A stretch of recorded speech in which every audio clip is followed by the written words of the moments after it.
Pleasant good evening to everyone, and welcome to the Marcia Week Show. We are coming to you live from Barbados. How is everybody doing this evening? I tell you, I'm feeling on top of the world. On top of the world. And tonight, I just want to make a special, give very great shout out to lots of people tonight. Folks, it's an exciting night to be alive. It was raining earlier, but we are on the inside. We're in the inside. We're on the inside, folks. Lucinda, but don't let me run ahead of myself. Don't you let me run ahead of myself. We are going to go right into the national anthem. And how many of you are going to believe me that we are going to have an event free night? How many of you joining with me in agreement tonight that we will have no technical interruptions in the show tonight? Who believes that?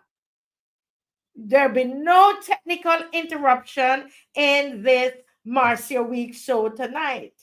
We are speaking it into being. That's how we do it. So we're going to go right into the national anthem.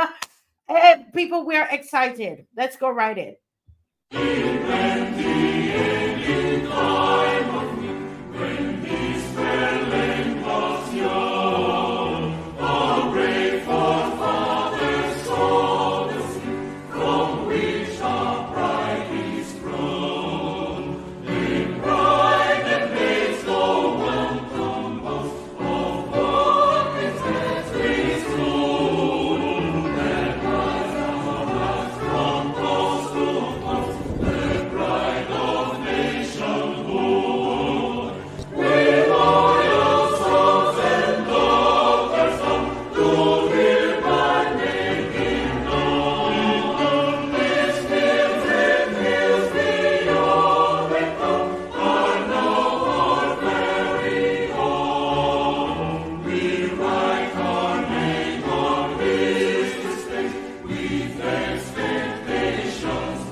We are writing our names on history's page. And I tell you something, we're coming up to our anniversary now, a special anniversary. Yes, it was actually the Sunday before Kadooment, if my memory serves me right, that Miss McLean called me and said to me, Marcia, why don't can we borrow your show to go on the air? Right? We want to broadcast something because she said, Marcia, they're trying to pull a fast one on the people of Barbados. We're going into Kadooment, and at the time Brass Tacks was off the air. And but they're taking a break because it's Kadooment time. And they were ready to pass this bill and the NIS bill and do a sneaky one in the middle of Krapova. Kadooment. And there it is. Miss McLean called me on that Sunday. Yeah. and told me about it and said, Marcia, can we bar? I said, you could bar the platform. I don't have to say anything. I won't even come on. I just set it up and you all come on. And the rest is history. It was another wave of the Marcia Week show started. And that's how I met you wonderful people. And we've been at it ever since, folks. And having as our anthem, this national anthem is our song. That is the song that we line up under. We are making a mark. We are writing our names on history's page, Barbados. We are standing up and making a difference. Anybody regretting it? Anybody out there regretting it at all? Is there Lucinda? Good evening. You regretting standing up on behalf of Barbados? How about Judy? Good night, Judy Jilks. Always there.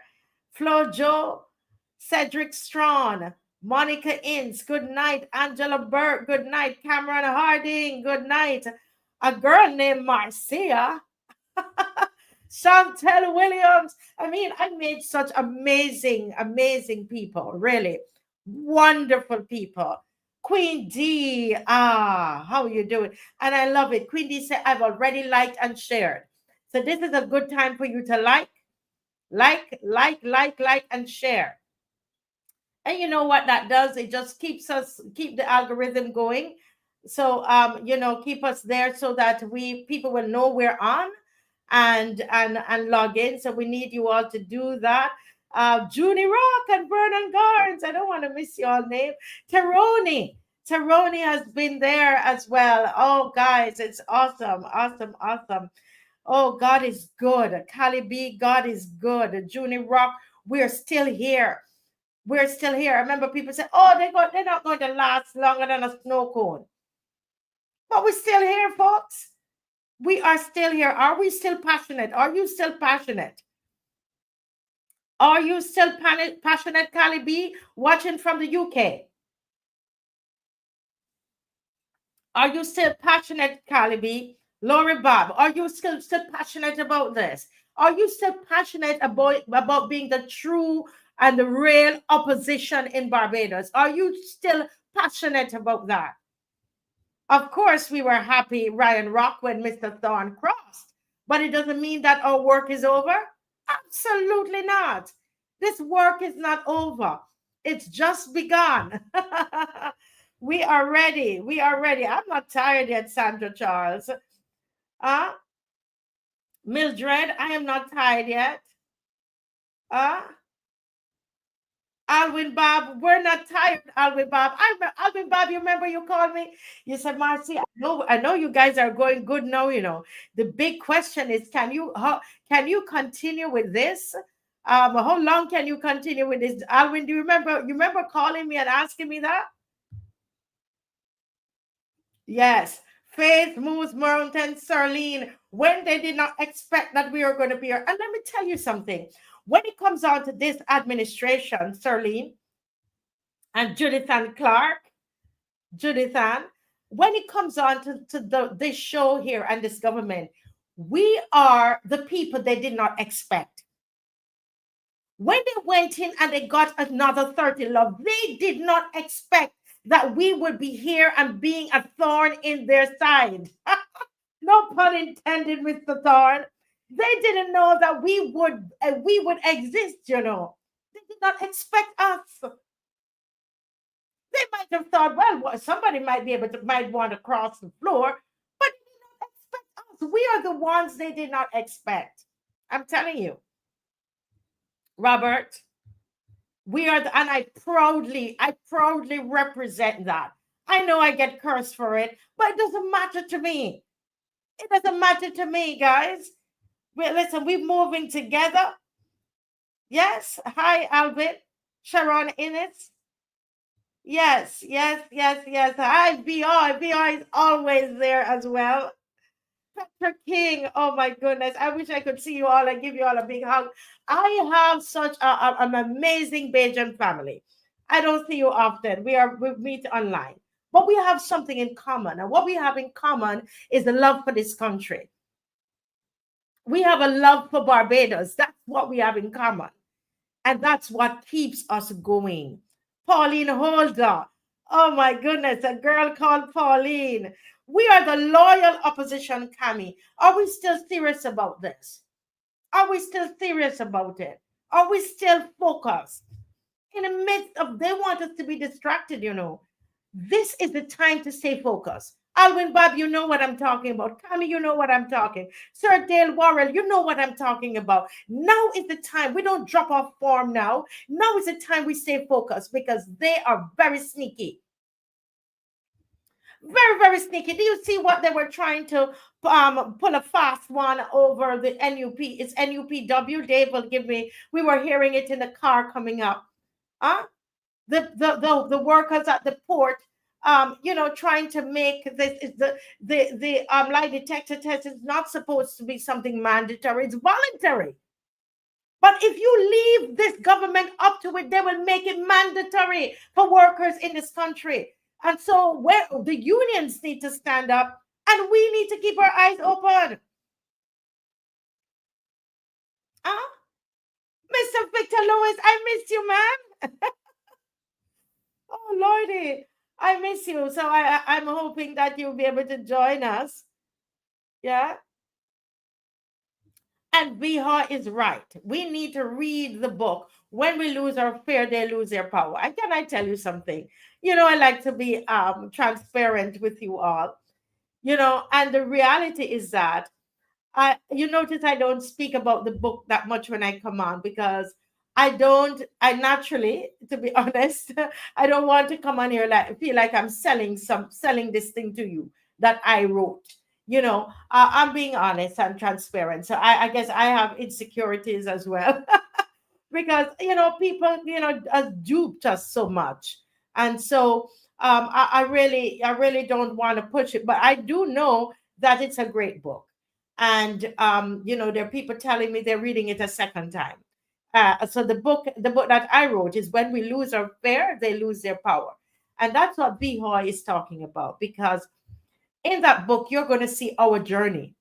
Loyal opposition. That book was written for you, right? The proceeds of the book goes to you, the loyal opposition, to take care of all the different things that we have to help, because we do a lot of charity that's done that we don't use a show to come on to tell you about it. We don't come on and tell you about the charity work that is done. It's happening regularly.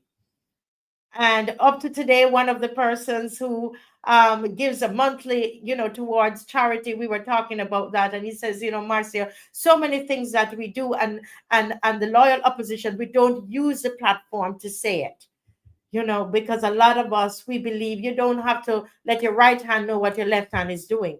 We will come to you when it's overwhelming and we can't manage. And then we come to you. But I have my special people that I call and I whisper in their ear, and they know what to do and they help. Yes. And so we are an army, loyal opposition. Yes. We declare the word, every weapon that is formed against this Marcia Week show shall not prosper. We will have our show tonight without any interference, any technical interference is what we are declaring. Yes? We form our world by what we say out of our mouth. And we say we are going to have a great show. I see my first guest is getting ready to come in. And I say it to him and everybody, we're going to have a great interview tonight. All of our guests are going to be great. And let me just go through and continue to Paul Gibson. Oh my goodness, I'm thinking about you today, my brother Paul. Keep pressing, Marcia. God's strength is more than enough. Yes, and that's what we're going to do it. And we're going to do it in a united front. We're going to do it. Listen, we all make up the opposition. I tell you something. You are never going to hear Marcia Weeks use this show and speak against Lynette Eastman. Absolutely not. You won't. We all focus in one way.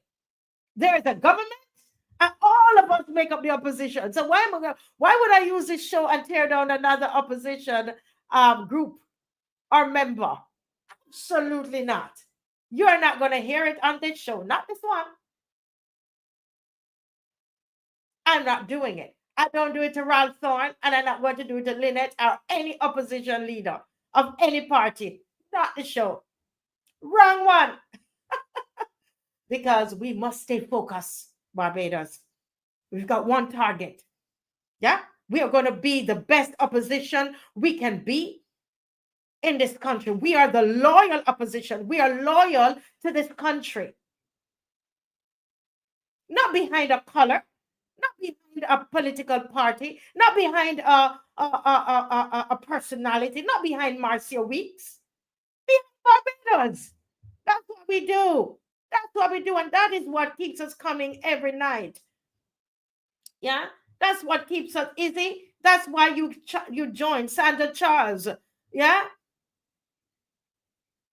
Yes, she said she learned so much about from the loyal opposition. When we speak up, we must thank you, and not just me, but all of us, for being brave to the island that we choose to live in. Yes, we should be proud of ourselves, Marva Hunt. And I agree the lie detector test must be for every member of the BLP government. They are the first to line up and take this lie detector test, but no, they want to put it on the workers. With something supposed to be voluntary. They're sneaking in, want to sneak it in. And that's what we're going to talk about. We're going to talk about with Mr. Andrew Tucker tonight. We're looking at the theory. We're presenting a theory to you. And something for you to think about. Is crime and gang violence the new pandemic? And we're going to take you back to what happened to us in the pandemic. And you're going to take a look at what's happening in Trinidad and in Jamaica and what they are seeking to start to do here in Barbados and throughout the region. And if they ever think we are not watching, you understand? We go pray, the eyes closed, but listen, one eye open here watching them. We're praying and we're watching because we know what they're up to, right, Sandra Pierce? Yes? I want everybody to share. Take a moment. If you did not share, we want everybody on here tonight. Forget all of the calypso stuff happening right now. We need to stay focused. I tell you, this is where they're doing a lot of sneaky things because we are out walking up, partying. That's when they're going to sneak it in. Okay? So ask yourself before Mr. Tucker comes on, have I shared? Have I liked? Have I subscribed? That's all we ask you to do. We prepare and we ask you to like and share. Did you do that yet? Yes, please. We need you to do it. We need you to do it. Okay. All righty. Folks, tonight we let me just give you an overview of what we are going to be talking about tonight. Is crime the new pandemic? And then we have an interesting segment that's going to come up with about 3 or 4 young persons. And tonight we're going to talk about university. Is this a scam? Is university a scam? Where, you spend all this money to go to university, all of this studying, and, the promise you're going to get a job, and you get out and realize, no, we can't get any job, or what you went to study, you're not doing it. We're going to talk about that in a real way. And then we're going to look at our young people. We have some young people, they're going to react to various videos. And then we're going to ask them a question. If you met the PM and you had one thing to say to the PM, what would you say? Either a question or a statement. What would you say to the PM? So these young people are coming on later in the program. Yes, later in the program. Okay, so that is what we are going to be doing tonight. All right, and let me, without any further ado, let me welcome one of my newest friends. Oh goodness, it's a joy to meet somebody with the same passion and the same focus, bullseye And that is none other than Mr. Andrew Tucker. And he is a real, I call him, listen, this man is up on everything that is happening in the news once it relates to Caribbean, Africa. He's up on it. And I want to welcome you, Mr. Andrew Tucker, to the Marcia Week Show. Thank you so much. Are you hearing me? Yes, hearing you quite well. Okay, very nice.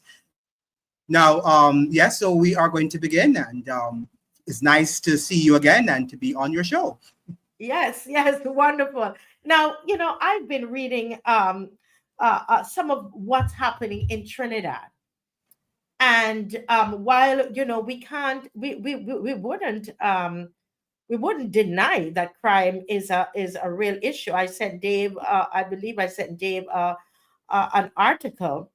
Yes. If not, I'm going to just send it to you, because we before we even go in, Andrew, we want to set the stage here for what is happening in the Caribbean. And if Dave could check his WhatsApp, he will see an article there, and it says the Caribbean is for sale and criminals are buying it. And I thought we Yes. needed to start here because this would give us, Mr. Tucker, Mm-hmm. a real good background so people Hmm. understand where we're going, because we like to educate on here. All right. So Correct. this article is I'm looking for the author. Is this coming out of Trinidad? I think it's coming out of Trinidad. Yeah, I All right. think it is. Mm-hmm. Yes. Okay. And I'll just read a couple paragraphs. It says, once hailed as a global sanctuary of beauty and freedom where white sands met turquoise waters, and the rhythm of calypso echoed resistance and resilience, the Caribbean is now descending into a dark and dangerous abyss. What was You once a know, symbol of liberation? Yes. yes.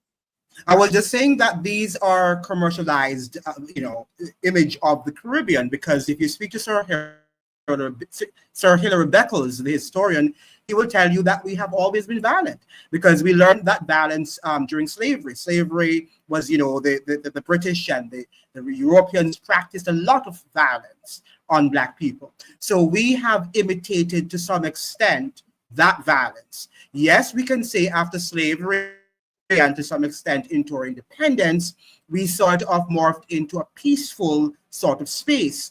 But then again, we had America to the north, and she is the reigning superpower, and she is also a violent empire. So we also are, what we're seeing are vestiges and remnants of European and American imperialism, which have come together, and they are taking their impact, or they're having their effects on the Caribbean through violence. Yeah, yeah, very well said. Because I mean, when you think of the pristine beaches and placid waters and so on, but underneath, our struggle has been very violent, and I think Correct, that's a very correct, good. correct. And so Because we when tend to, for example, when you hear in Jamaica that no problem man, that is for a tourist gimmick. It's not for the ordinary populace who have to deal with the harsh realities of living in Jamaica. But evidently, the tourists who go there, they're enjoying the peace and the calm and the beaches and all of what Jamaica and Barbados and all of these countries have to offer. But yeah, the harsh realities of everyday life, they often do not have to deal with. yes, very well said. Now, to continue the article, it says, what once was a symbol of liberation from colonialism is fast becoming a lucrative hunting ground for traffickers. Hmm. Listen up, folks. Hmm. Cyber criminals. So we have traffickers, okay? We have cyber criminals Hmm. and global crime syndicates. That means it's organized, right, Mr. Tucker? Hmm. In the shadow of its turquoise coastlines and cruise ship ports, a silent war is raging, one that the region is losing with devastating consequences. Since Hmm. 2019, cybercrime, digital impersonation, human trafficking in the Caribbean have surged by over 200% since Yeah. 2019. turning island nations into fertile ground for exploitation. These crimes are no longer confined to back alleys, under the table networks. They operate in broad daylight, often with Yes. shocking ease. Corruption, institutional neglect, weak enforcement, and deafening silence from Caribbean leaders have allowed a criminal ecosystem to take root. The Yes. scale is staggering, and this is where I want to get to.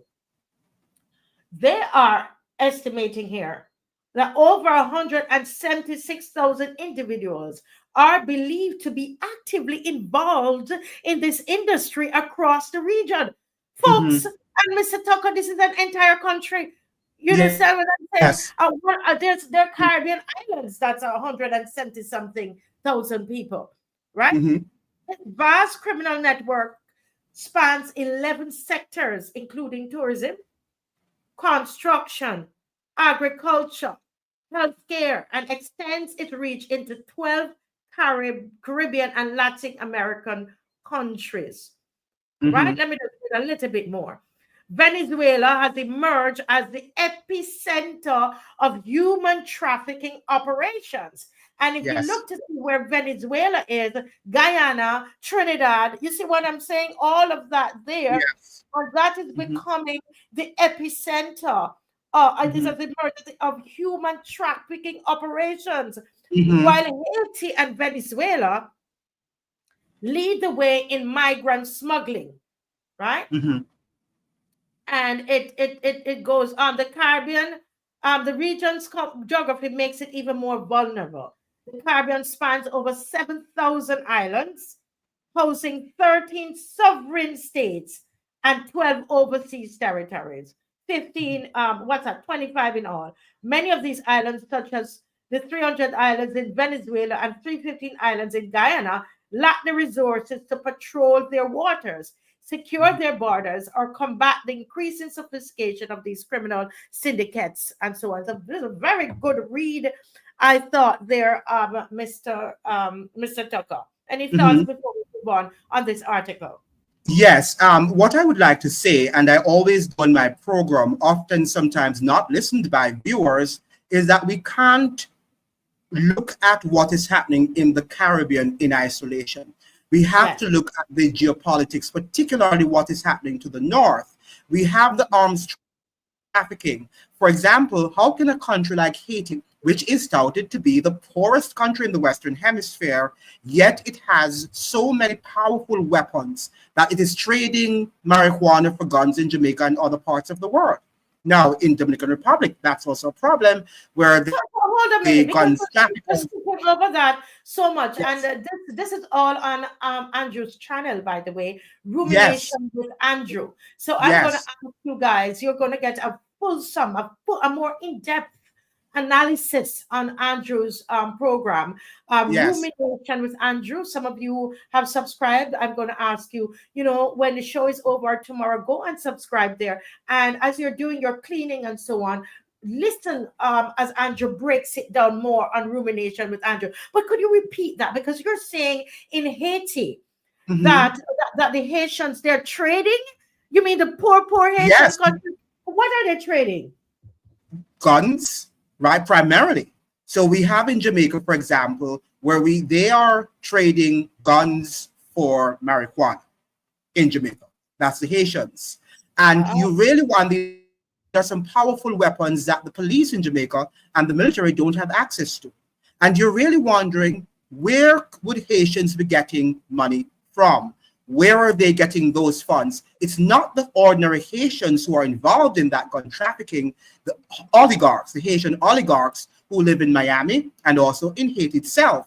When you look at the gangsterism, the gangs in Haiti, for example, I've been asking the question, how is it that these people who are being killed and slaughtered, I should say unalive, because the YouTube algorithm don't like those words, but those Haitians who have been unalived are the ordinary Haitians or poor Haitians who have nothing. Many of these oligarchs and their wealthy aiders and abettors, they're not touched by what is happening with the criminals, with the gangs. So you know that these people are protecting while we, the ordinary populace, are the ones who are at harm's way. So what is sad is that we talk about the government, but we don't talk about the private sector so often. These elites, these oligarchs within our borders, who are also linked to that trafficking of humans, of arms, and of drugs, but we are the ones that they use, right, as their guinea pigs to do the dirty job. And then they begin to say that they're launching a war on the gangs. And I've always been asking, who are the gangs? That's the question I would like to ask. And I remember the Gleaner, that's a Jamaica Gleaner, always talks about the parliamentarians in Jamaica as the gangs of Gordon House, because they are the first gangs. And we know that in the 1980s, during Mr. Siaga's reign and Mr. Manley's reign, that they were involved with criminals. They went to all of their funerals. They got proceeds from them. But eventually, these criminals morphed into powerful transnational corporations, and the politicians now are not able to control them. So let's go back there, because we want to take it slow tonight, and I'm gonna also be reading comments from the comments section. So you are saying to us that we are, a lot of times we are focused on these gangs, but you are, and the gangs, and we're looking at the gangs in Jamaica, in Barbados, we say right there on the blocks, or correct. we say what we would say on the corner in Jamaica, correct, on the corner, right.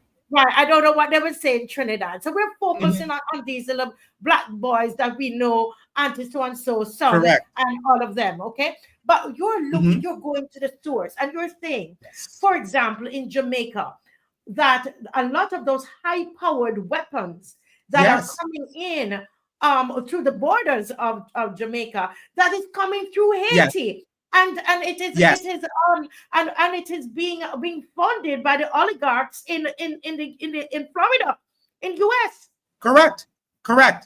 When you look at what is happening in Trinidad, these are private business people. Correct, absolutely. Because where would these people get the money from and the connection? When you look at lotto scamming in Jamaica, I've always asked the question, how is that these ordinary folks on the street get private numbers of Americans to be calling them? It has to be someone who is at the upper echelon of society, who have access, and they're really powerful people who know you and I, our homes and our phone numbers and everything about us, to give it to these guys to do their dirty work. So the criminal elements are not just what we're seeing at the corner in these ghetto areas. They're coming from on high. Remember now that slavery was not something that was done by the common man. It was done by real people, and these people were oligarchs. These people, some of them had lots of money, and we know that the Catholic Church was involved. We know that the kings and the queens of Europe were involved in the trafficking of human lives. So why would we think now that they're no longer involved in those elements? Yeah. Why? So this is important, because oftentimes here on this show, Loyal Opposition, those watching from Barbados and throughout the other parts of the Caribbean, we always talk, where's the source of the guns, right? Remember, we're always saying that. And I think that this discussion, we're going towards the source of these guns. And as you said, they're high powered. Now, can you review what you said now? So we move, you believe that like in the Haitian situation, there's a bartering for drugs, guns, guns from marijuana, because Jamaica grows a good marijuana. So they're bartering guns from marijuana. So here's the big question here. Now, where do you see the involvement of the politicians in this, in this cycle here? Very, very good question. Now, what you have to understand, very good question, I love that question, is the fact that politics is expensive. If you and I want to become an MP, we are going to need what? Hundreds of thousands of dollars to be able to do everything, to go on our campaign trail, to help people, to do everything that politicians do, right? So what they do, they have to be supported by these oligarchs, these very wealthy people who are connected to these trafficking of arms, because the arms industry, as in the United States, is a very powerful industry. And that is why when you hear this phony thing in the United States about, oh, they're going to make the gun laws that they don't have guns in America, that's never going to happen, because we know that America does not produce any other thing than arms. Right? That is what they produce now. And that is how they make lots of money, these, oligarchs and these billionaires, and along with technology. So we understand that this is a real thing. And these guys are not concerned about their arms killing people. They're just not concerned about that. What they're concerned about is making money. And our politicians, when they are financed by these oligarchs, they can't attack the people, the hand that feed them. Can they? So what they do, they pretend as if, oh, I'm not going to attack the oligarch because he's more powerful than I am and he's going to unseat me. So let me put my attention on the ordinary guy who has no power.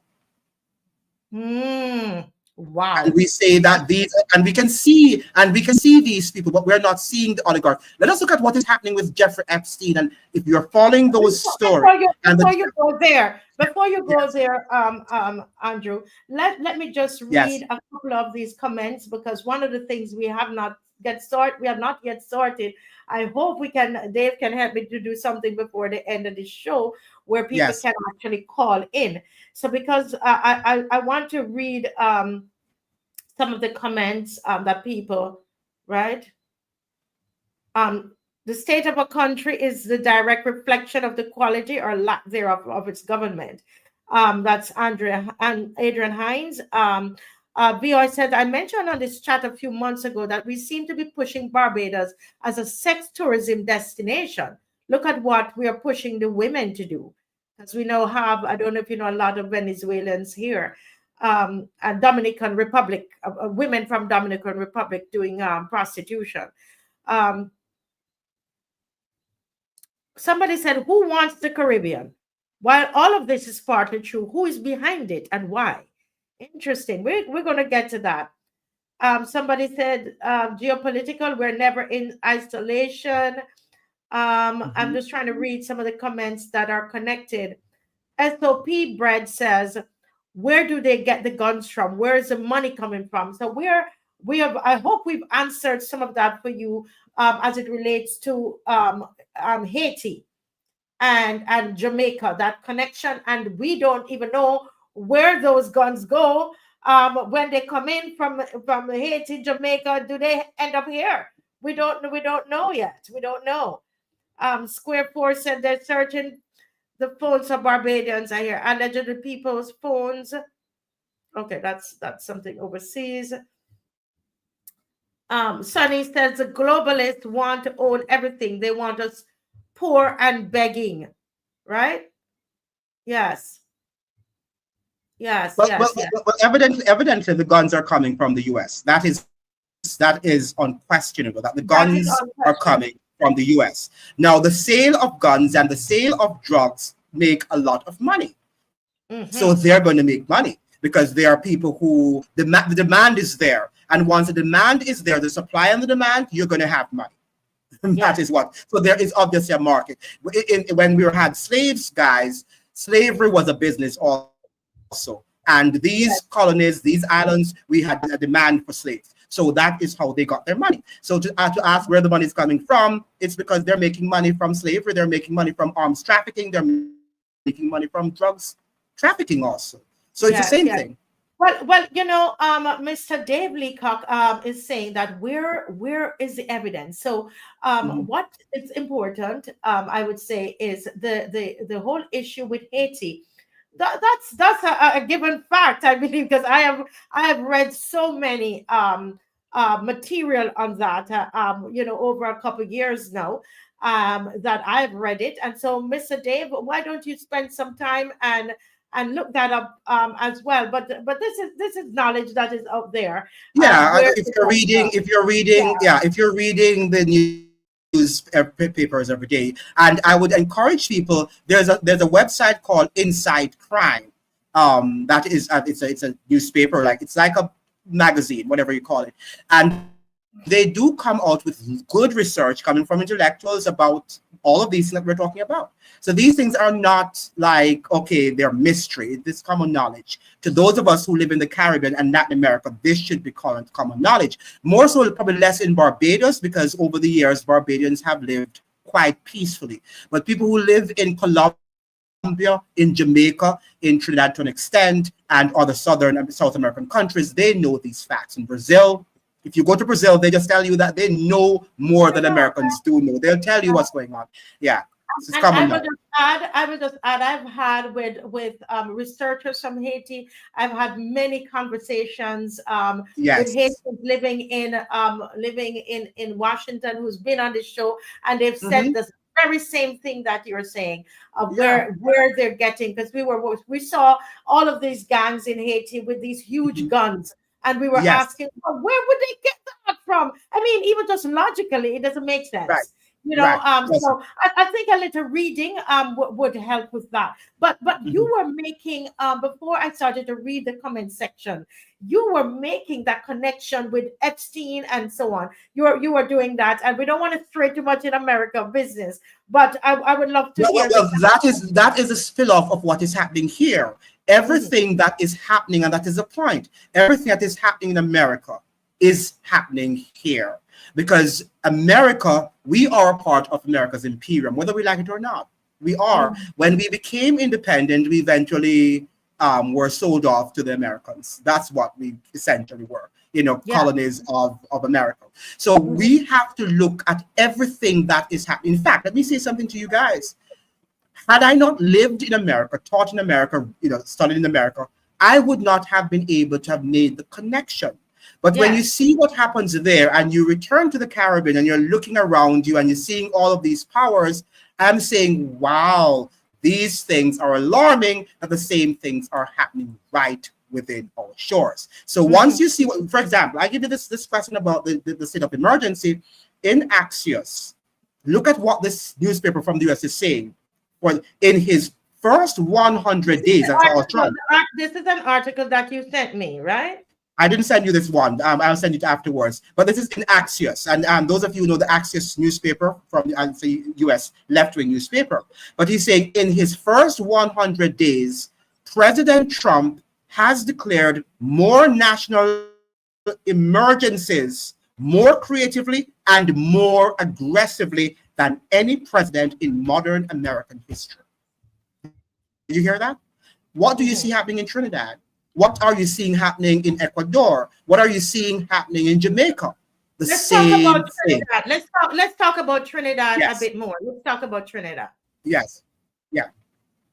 No, I was just trying to make the connection that whatever happens in America in terms of the fact that President Trump has really plunged the United States into a state of emergency where people don't even have any basic civil rights. You can just be scooped up at any given moment. So what they're doing now, in the interest of national security, because that's what they say, in America, they tell us that it's what the immigrants are the ones who are creating the crime, and Trump is saying that he has to protect Americans against illegal immigrants, right? So that's Yes. why he has taken away their rights. In Trinidad, in Jamaica, they're telling us that is the criminals, the drug Yes. traffickers and the arms traffickers, and that is why they have to impose states of emergency. So we're seeing the connection here, where in the Imperium, in the United States, they're having their state of emergency for a different reason, and they all say it's in the interest of national security. That is the Mm. underlying word. So when they tell us this, but what happens now when we look at the pandemic? When they tell us now that's in the interest of national security, what happens when they say, okay, if we see any dissident voice, if you are talking against the government, then we also might become criminals, can't we? Mm. Because right now, Trump is now, if you're, visiting the United States and you are not a citizen, they have the right to look at your social media. They're saying that if you say anything that is anti-government, anything anti-Trump, you can be deported immediately. Even Mm. if it's a statement that somebody made, not you, but you Mhm. liked or you agreed with on social media, they can send you home because according to Marco Rubio, you are a criminal. Even to protest, look at what they were doing on the campuses of the United States the other day when the police were sent to squash their protest action against what Israel is doing in the Gaza area. So we are seeing that they're launching these national emergencies against us in accord, using this pretext of national security. Security. And I love what you're doing there, because what you're showing us is that this thing is happening globally. Yes. And I love that, what you're doing, Mr. Tucker. And I hope people are catching it. So we are focused on Trinidad. You know, Yes. we are focused on Trinidad. And here it is. You are saying to us, but no, no, no. Open your eyes and look globally what is happening. Yes. It has Yes. started in the US already, folks. And no, but if we let's come to Trinidad. I mean, Trinidad is doing some real serious lockdowns at the moment. Absolutely. And I call it soft. I'm happy to say I think that the states of emergency, because we already have been adapted to lockdowns. We went through them for a year or two, right? So now they're using, I think they are now saying that we're accustomed to lockdowns. So when they have their curfews, to me, I call it in my program soft lockdowns, because they're controlling your movement. They're taking away your rights. In fact, if you study the Bukele model, they can scoop you up, send you to prison indefinitely. Even children who are 12 years old, as young as 12 years old, can be imprisoned. Just by suspicion. You don't have to have any evidence, and then you don't have any right to go before the courts and defend yourself, just like what Trump is doing to so-called illegal immigrants. But Trump is not only doing to illegal immigrants, he's doing it also to Americans. I don't know if you guys were seeing in Jamaica that a Black American who had no links, no ties to Jamaica, was scooped up and sent there, deported to Jamaica. Yeah, from Trump's America. Go ahead. So that's interesting that we're seeing that trend that is happening globally, but we want to bring it to the region, right? Yes. Now, yes. Let's talk about Trinidad and Tobago. And if Dave looks in his WhatsApp, he will see that there is an article there, and I just want to read here a little bit of it. Trinidad and Tobago has declared its second state of emergency this year amid grave concerns about a coordinated threat from organized crimes inside and outside the country's prisons. And I want to hasten here to say that we're not saying that crime does not exist in Trinidad. At the start of this segment, we outlined to you the situation, what's really happening, and it's pretty grave. But what we're saying is that you've got to peer behind that and look to see who is behind that, who is the fiddler, who is the puppeteer, who is who, you understand, who is doing the work behind all of this. However, they are working and focusing on the blocks and the corners and the ghetto areas, right? So, announcing this decision on Friday, the Commissioner of Police, Alisto Guevara, said his force had received intelligence the day before that the gangs had formed themselves into an organized crime syndicate. And we intend on wreaking havoc and planning assassination, and they were intent. This organized crime syndicate wreaking havoc, planning assassinations, robberies, and kidnappings. He confirmed that the authorities had started relocating certain gang leaders from the prison system to another facility to manage the threat. There are persons who seem hell-bent on facilitating the communication of these persons with the outside, he said. So by removing them from this environment and placing them in one where they are much more secure, I can feel or rest assured that communication link is broken. He would not confirm whether any member of the protective services were involved in the syndicate. And this article, I was looking to see if the terms of the current state of emergency mirror those of the ones announced in December 2024 and extended for 3 months into January. There is no curfew. There is no curfew in place, and citizens are free to move about. However, law enforcement officers now have enhanced powers, including the ability to enter premises without a warrant. Right? And it goes on and on and on. Now, is there anything else, Mr. Mr. Tucker, you would want to add in terms of, what is happening in Trinidad? Their emergency order. What? Yeah, Anything else? and I'm trying to stress that it's not just what is happening in Trinidad. As what's his name, Dr. Andrew Holness, in his speech at CARICOM, he's saying that the Caribbean has to launch a war on the gangs, a global. He didn't say a Caribbean war on the gangs. He said a global war on the gangs, equivalent to the war on terror. Now, when we hear about the war on terror, what do we think? We know that George W. Bush was the one who launched that war on terror. So they are going to be using, this is not just a Caribbean national or Trinidadian national state of emergency. This is a Caribbean, a global, and that is why I was linking Trump's America to what is happening in Jamaica, to what is happening in Trinidad, to what is happening in El Salvador, and all of these other Latin American countries, to show you that we can't just look at this as an isolated case. This is a global trend that we have to understand. Yeah. And how do we fight? The question is, how do we fight that? Understanding that this is a global, and it's not just about Trinidadian gangs or Jamaican gangs or Barbadian gangs. It is that they're launching a global war on the gangs. And the question is, and in Haiti we see what is happening, who are the gangs? That is what I would like to ask. And if we don't identify who the gangs are, then we are going to be the gangs in the final analysis. And our rights will explain be... that. You said we need to know who are the gangs. Yes, And if yes. we're not careful, the citizens, the ordinary citizens, become the gangs. Can you Correct.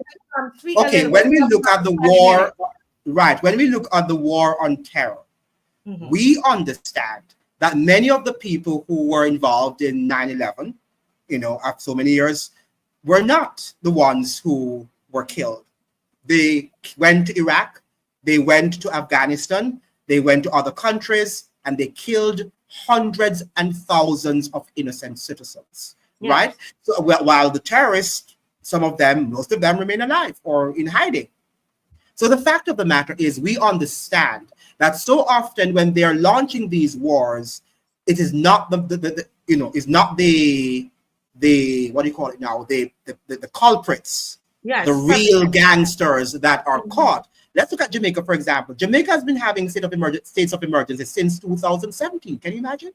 And only last year, Andrew Holness declared that there is a serious dramatic reduction in crime. And I am suspicious about that because this year is election year. So that is why they might be reporting that there's a serious decline. But from 2017, and he was the same prime minister in office in 2017, until 2024, he could not use states of emergency because states of emergency are not crime-solving tools. They can't solve crime. They're just there to, bring a temporary dent into what is happening and to bring about some manner of social order. But they're using states of emergencies now, Marcia and my listening audience, as the crime strategy tool. So the government has lost its power. When you see government is using just states of emergency, they have lost control over the security of its people, of its citizens. Quite interesting. I love what you said. Who are really the gangs? Yes. Who are the gangs? But if you're going to launch a war, Marcy, you have to identify your enemies, don't you? If you don't identify who your enemies are, then you're going to kill you. You're going to lose the war. The war is going to be lost, and that is what I'm saying. Because if you take, for example, I would like to bring it home, Andrew, so that everybody understands. If let's take Jamaica as an example, yes, right? And if what is being said here is exactly what is happening, which I happen to believe it is, that we have guns are being traded for marijuana, right? in Jamaica. So they're getting the heavy powered weapons and it's coming through Haiti. People don't Mhm. realize how close Jamaica is to Haiti, Correct. right? Correct. And a lot of that is happening there. If Prime Minister Holness decides to, he's creating this war on gangs in Jamaica.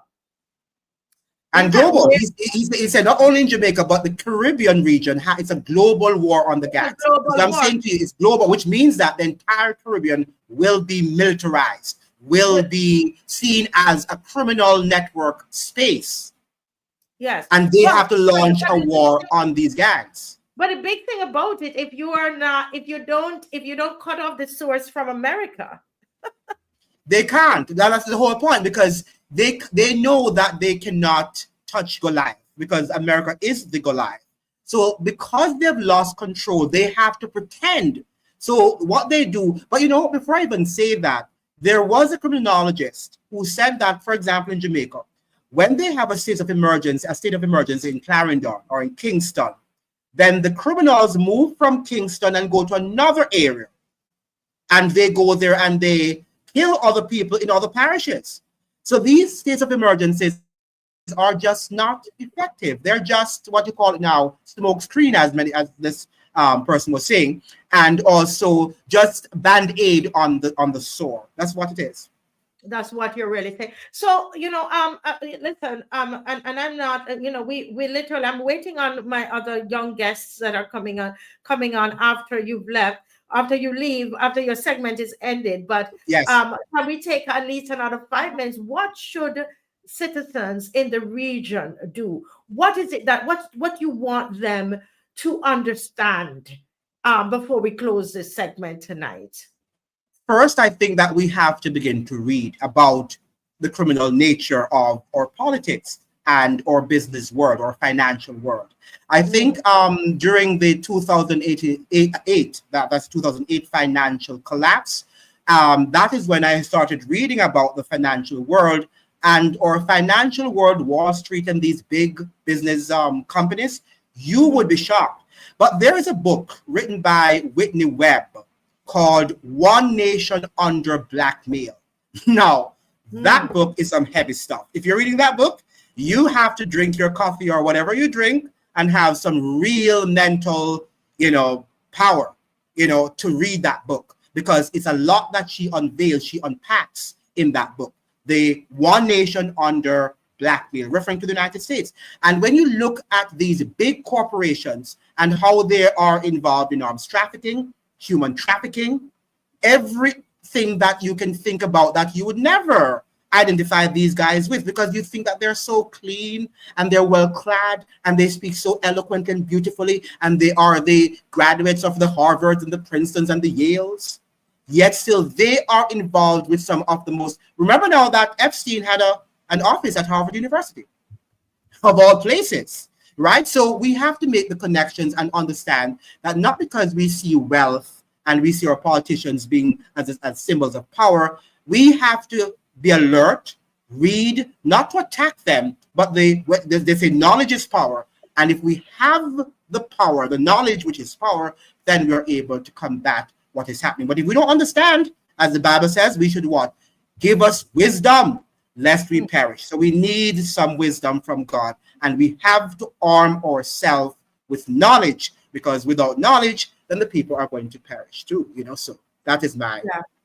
So you're saying in essence we've got to read, and I yes, think and read widely, yes, understand, because and the reason you're saying that is when we look at what happened with us with the pandemic yes. as a region. Yes, we understood Mhm, what happened in the world, but we're talking to ourselves here in the region and mhm, in Africa. A lot of it took us by surprise. It's now that it's yes. over, people are like, hold a minute, we got duped there, after it's over. And while, yes, we're still waiting on, we're taking a 5 minutes, only one guest is here from the other segment. um Mhm. how do we prepare for it in terms of when we look at what happened in the pandemic with the lockdowns and the stop free movement and so on, etc. what are some of the things that you think that they're going to try to do in these SOEs in the different countries? The greatest thing is, as you're suggesting, and I suggested before, is knowledge, and this is a spiritual warfare. But civil disobedience is the best way to protest and resistance. I What give you you an say? example. What? Civil Civil disobedience? disobedience. If nobody, if we had all said, I am not going to be locked down, and everybody came out of their house during the lockdowns, would they have done it? No. But the Mm. majority of us, because one of a lack of knowledge and fear, as you said in your book, Marcia, fear. So we cannot allow fear to paralyze us. And that's another thing. And why do we fear? Because of lack of knowledge. If we were aware of the enemy and we know what weapons the enemy has in his or her hand, then we would prepare ourselves for the enemy and we would not just be fear and scared and be fearful, right? So if Mhm. we can arm ourselves with knowledge and practice civil disobedience, be respectful, but yes, say we are not going to do it. If more of us had said no and had protested and had gone to work and done what we were supposed to have done during the pandemic, but we all what succumbed to fear, and that's why we remained Mhm. at home. So fear That's is right. what, Marcia, and you said it many times. Fear is what, and a lack of knowledge, that is what is destroying us at the moment. Wow. And this is I have a friend here, Mr. Nigel Newton, is always talking about civil disobedience, you know, Yes, and it is and civil and disobedience. importance of it. I would love to hear what some of the those in the comment section what they have to say about civil disobedience, Yeah. because that we're a very obedient country, you know. Yes. Yes. Even though it's recorded that the first major rebellion, based on my research, was in Barbados, the Butter Rebellion, even before Morant Bay and all of those big rebellions in Jamaica. It was right here in Barbados. Well, That civil disobedience is a form of rebellion. We yes, don't have to always go, well, we can't fight them because they have powerful weapons, drones, and everything to kill us, right? But how yes, can they kill all of us? And that's the whole manner. The power of civil disobedience is that if we had like 70% of the world's population, had they not gone with the pandemic, rules and whatever, they couldn't impose it on us. They couldn't, mm-hmm, right? mm-hmm, In mm-hmm. fact, I'd heard from reading that it was a test because some of the people at the WEF meeting at the World Economic Forum, they were saying, no, these guys in the West, they're not going to do it. They're not going to be locked down. So it was a test. And when they came and it was a Trinidadian, by the way, who said it. He was working in the White House, right? His Yes, name we is know, Philip we know him, Alexander. Huh? Paul Alexander. Yes. Paul Alexander, right? And he was the one who said it, that it was a test. They were saying, I don't think that these people are going to be locked down. They're going to have civil disobedience. They're going to protest. When they saw that we did not do it, then they say, Mm-hmm. yes, we have them. Yes. And they just continue to do what they're doing. Yes, yes, yes. Well, this is rather interesting, and one of the things that we are planning to do is to find a way, and we're going to tell them more about it, Mr. Tucker, where Yes. we can, some of them don't remember, my husband don't remember when we used to have our 1 o'clock show Mm-hmm. on a Wednesday. Anybody remember that with my 30 people? But we want to go back to some of those lives and Mm-hmm. do in the middle of the day, probably on a Monday or Thursday, and where we go more in depth into Caribbean and look at Africa and join a lot of these issues all together, because we realize we're fighting the same. It's the same giant. It's the same. It's the same boogeyman, as they would say. And Marcio, I'm saying, and I hope that my people, the audience doesn't misunderstand me.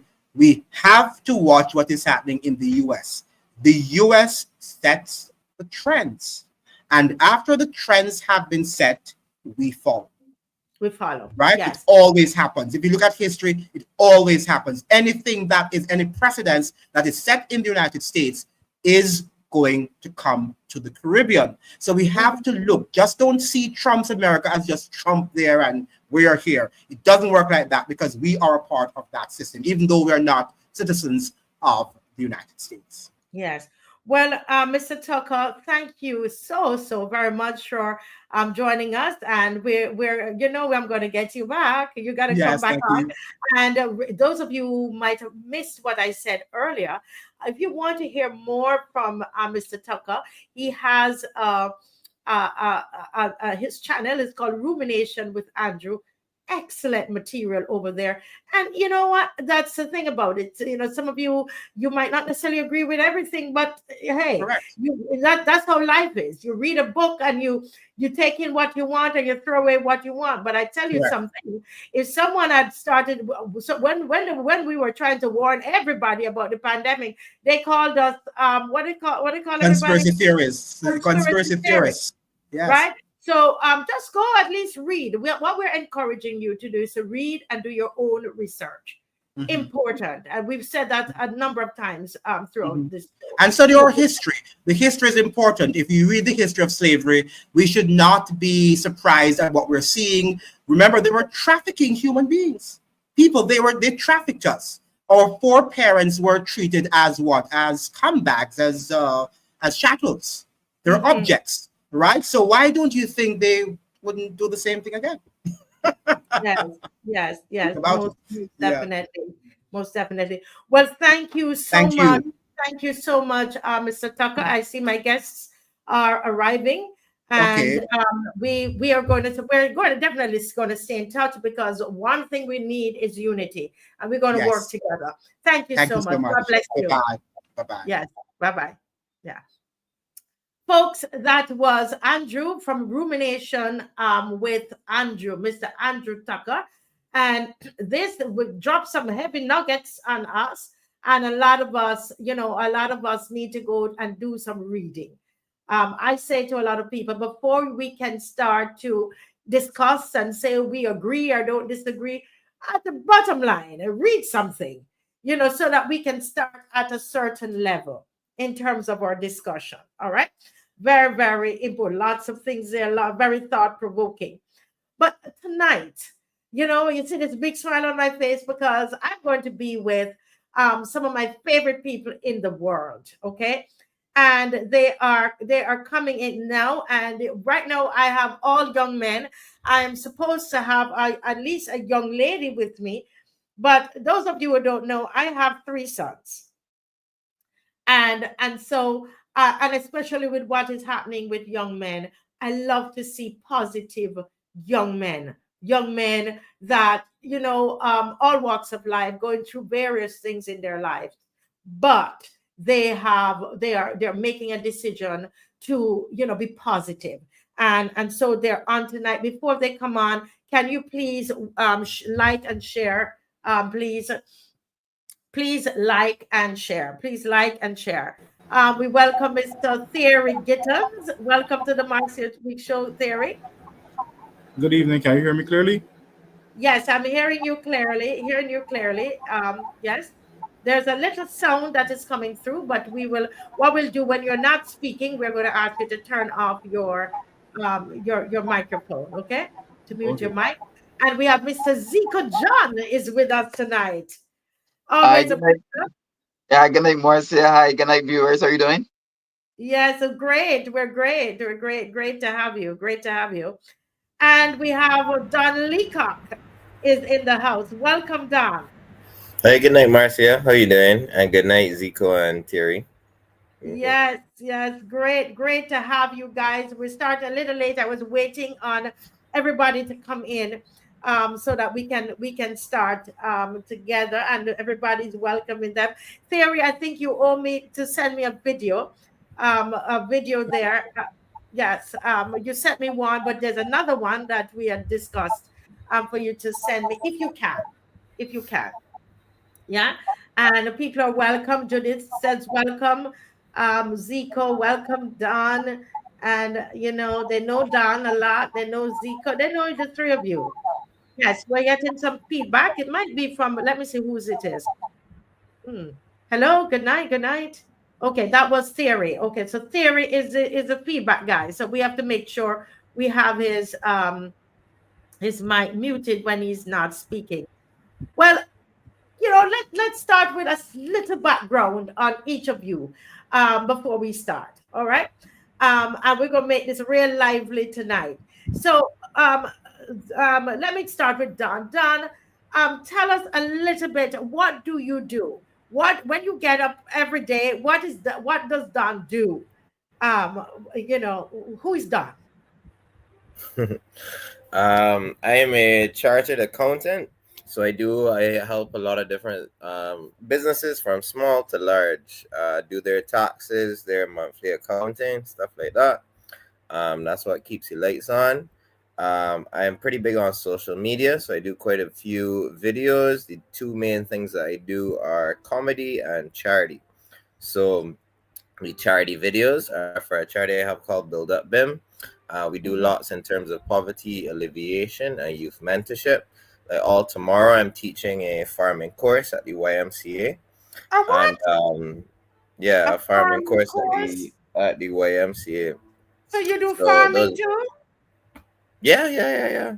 I farm 1 acre in Christchurch. Not gonna say exactly where it is, but Christchurch. We got sweet potatoes, watermelons, and cucumbers on the 1 acre right now. No, I want you. I want you to hear, because that's one of the reasons I wanted them to say what they do. Now, he's a chartered accountant. All right. He's also a social media. He's influencer personality as a business on social media, but he also has a farm, and he's teaching farming. You understand what's going on here? And I know he's involved in politics too, right? Seeking to be, right, Don? Yeah, definitely. Mm-hmm. Yes.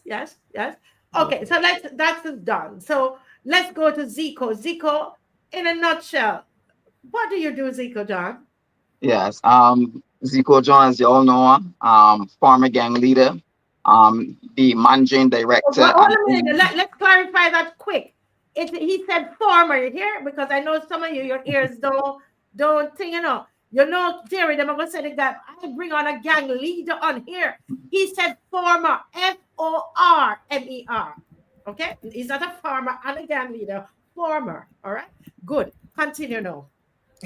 Yes. Also the managing director of Quality Convenience Service Inc. and owner.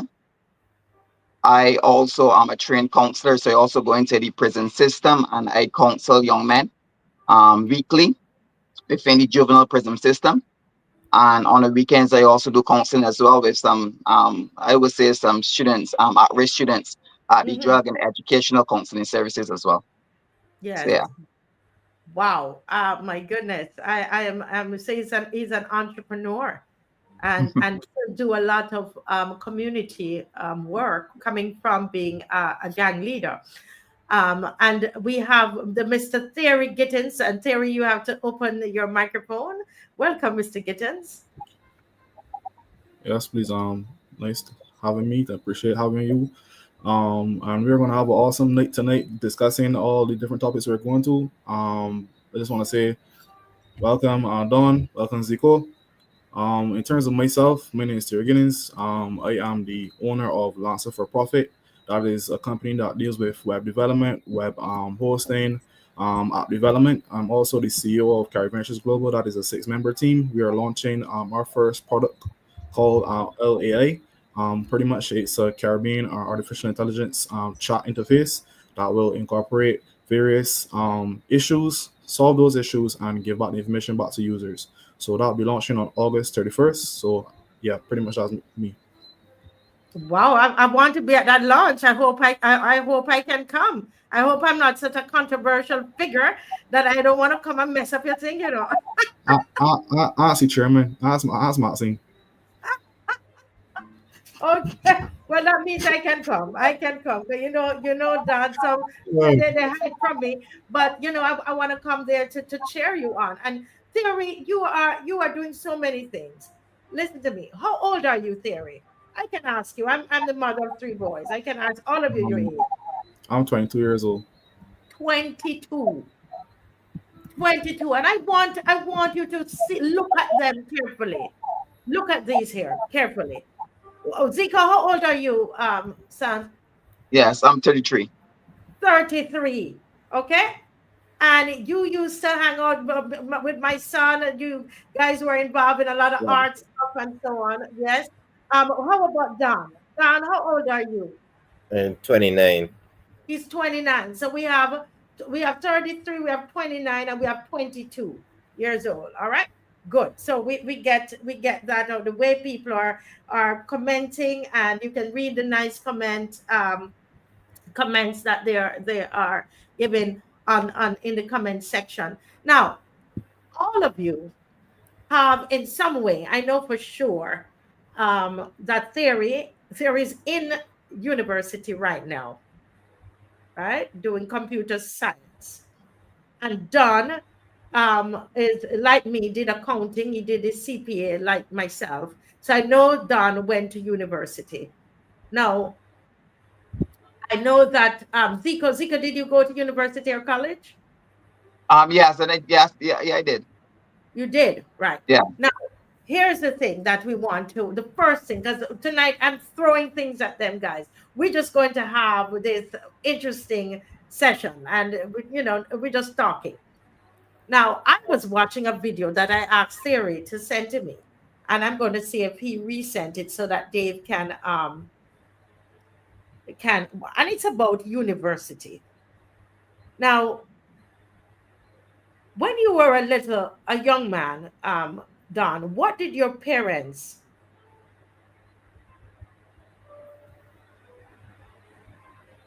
Wait, 1 second. 1 second. I'm looking for. There's a female.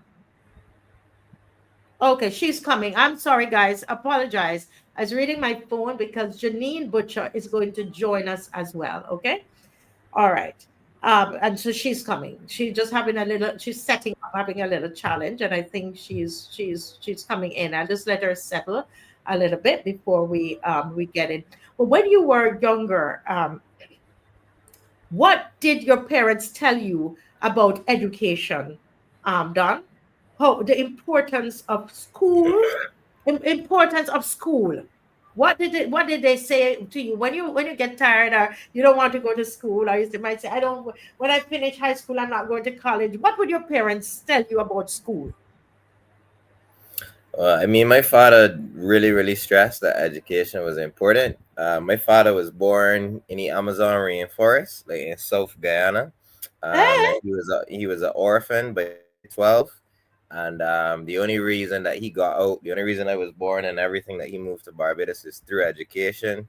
He just was lucky. He was the smartest person in his primary school, and then he got a full scholarship to attend secondary school, because only primary school at the time in Guyana was the school that people went to. Most Guyanese didn't go to secondary school. So he was one of the only ones from his primary school to attend secondary school in Georgetown. And then he just kept on, getting various scholarships all the way to the UE in Barbados. And that's when he met my mother. So if not for the free education and the scholarships all the way through, I wouldn't even be here around today. So he definitely stressed that there's probably nothing more important in a young person's life than education. And education, and he saw education occurring mainly through the school setting. Right, through the standard school setting. Standard school setting. Let me go. I'm going to take that particular question around. Let me get to Zico. Zico, what did your parents tell you about going to school? Because I know sometimes you did not want to go to school. And what your parents, you got any lashes? I wonder if you got lashes too. Yes, education was something I was not studying at all. I got my education basically after I left school. I said basically for my life. So education was, yeah, it was discussed, but I was not taking heed. It was not something I was very interested in. And I probably only took it serious when I probably finished school. So yeah, but education was not something that I really took heed to or any pay any attention when it was being discussed by my mom. So no. Yeah, you weren't really into all of I that, would, yeah, but I was basically skipping classes at school and doing everything I probably should not be doing at the time. So yeah, yeah, and you got some lashes, some yeah, a dreads, lot. a lot. Yeah. What you got lashes with? With a twig, or with a belt, or anything? It depends. It depends what was close by, I would say. But most of my lashes came from about. Most of my lashes did came from about. Right, to go to school. So, Yeah. okay, Terry, you are in school now, and I know your grandmother watching. So let me ask you, what did your grandmother tell you about education and about school? Let me talk about school. What did they tell you about school? You looking, she watching, looking. What did your grandma tell you about school?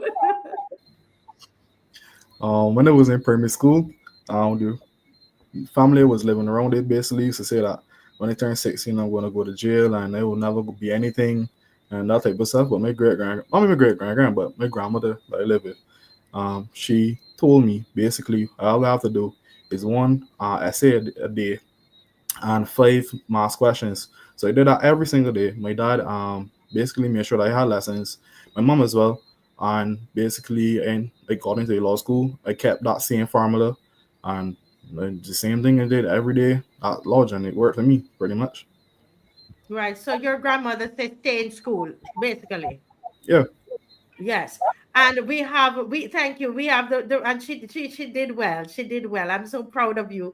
I told you that today. And I know Miss McLean and I we talk about you all the time. Like tell her you have well, I'm not a grandmom, you know. I'm like an auntie, that you have some other relatives that are excited about you.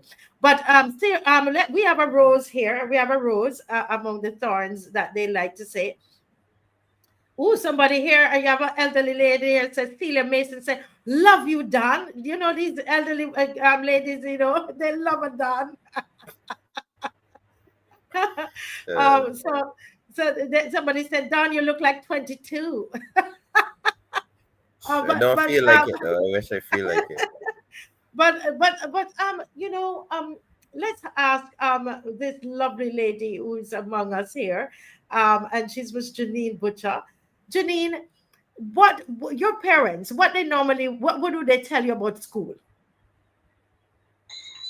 Well, first of all, good night. It's a good time to be back here in the Mercy Week show. Good night to all the panelists and to loyal opposition.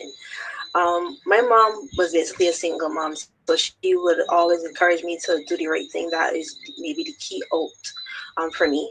She would also say, you better do it now because it's free, or not when you leave school, you have to pay for it.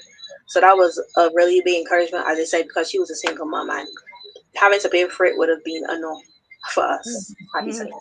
But what in your mind as a child, why did you think it was so important for her to tell you go to school and stay in school? Well, What at did that, you want? Mhm. I think she wanted me to be successful, better than maybe circumstances that we were coming from. So Mhm. in primary school, I didn't understand it much, but when I got to secondary school, I truly understood what she was saying and what it meant. Yeah, yeah, yeah. But this is 2025, Don and gentlemen and lady. This is 2025, and I saw a video, right? I saw this video, and let me see if this is it here. And I'm sorry, I saw a video about school, about education and whether or not it's important. And normally I see those kinds of things and I really don't even continue. I just like skip over them because I'm like, what are you really even saying? I'm an educator. My mom is an educator. That's all we know. We're in poverty, and they tell you education is what's going to get you out of poverty. So what is this soothsayer trying to tell me right now? But I actually did listen, Zico. I listened to the video for the first time, and I started to really think about it. And I sent it to Theory, and he said, "Yes, I agree." I said, "Theory, agree with that?" And then I sent it to Don, and Don agreed. And I'm like, but these are guys who are studying. Why would they, are studying? Why would they agree with something like that? And I want to show you the video. And Tia was supposed to send it to me earlier. I'm hoping that this is actually it. But as Dave is gonna watch the video in the WhatsApp and see if it's appropriate and then put it up. But Don, Mhm. is university a scam, or is school a scam? Is the university a scam? So it depends on the time period we're talking about, right? In 2025, I would argue that university is not nearly as useful as it used to be. I won't go all out to call it a scam, but it's definitely not as useful as it used to be. Mhm. Somebody that went to university in the 80s or 70s, for example, back in those times, majority of the people going to university would have been, white people here in Barbados. The majority of Mhm. the people in Barbados landing managerial or any kind of decent job, any job paying money, you would have had to go to university. And that is how the white elites would have kept the majority of the good jobs in the country away from black people through the guise of university. But then enter Errol Barrel, make education free for all. I think that's still one of the best things that's ever happened to Barbados in our whole history, just having that Mm. free education. And I think that while that has helped to level the playing field essentially perfectly now, anybody can do almost a PhD completely for free in Barbados. But in the only problem now is that in today's times, YouTube University, Marcia, is in my opinion better than any university that you can really go to. We the five of us on this call could literally learn how to build a spaceship for free on YouTube if that's what we really wanted to do. We don't need to What? we don't need to go to UE, we don't even need to go to Harvard or Princeton or Yale. There No, are many people. listen, you're going to make grandmothers. You are going to listen. I know there are, I can, because I'm like, my mother would be quite annoyed right now. Okay? Right, right, Because you're right. saying it to me, and I, inside of me, I'm like, honestly, I'm like, should we really be doing this on the show right now? This is Well, irresponsible. You are that's saying that in 2025, that people don't really need to go to no university. They could learn whatever they want to learn through the internet. Don, you really saying that right now? 100%. I'm sure all the other people on the call would agree with me. Because at the end of the day, like, if you wanted to be even a plumber, you could really learn carpenter, anything from a tradesman to obviously like to be a medical doctor. You need to go to university to do what I do, accounting. You do need to go to be an engineer. There are certain things that you obviously do need to still go to university for. But even like for example, marketing. If you wanted to start doing social media marketing, there's no need to go to university to do that. You could literally just start trial and error on your own on Instagram, TikTok, or whatever, or go to YouTube or Chat GPT. Chat GPT is the introduction of AI that really make all of my comments clear. If we were having this conversation in 2022 before AI was really invented, I might not even have said all the things that I'm saying today. But the only reason why I think university is so useless is because when the students get homework or they have to do an essay or anything, nobody's doing that anymore, Marcia. They're going straight to Mm. Chat GPT, putting in the prompt that their teacher gave them, and Chat GPT is giving them a perfect essay, the perfect answers to all the tests or anything. So I just think that it's pretty useless to go to university at this stage because of the AI and how easy it is and how free it is to learn Mm. literally any single task in the whole world. Mm, wow, and very interesting. Now, Zico, I mean, you're a guy who, you got a lot of lashes, because you weren't in school when it's supposed to be in school, and all of that.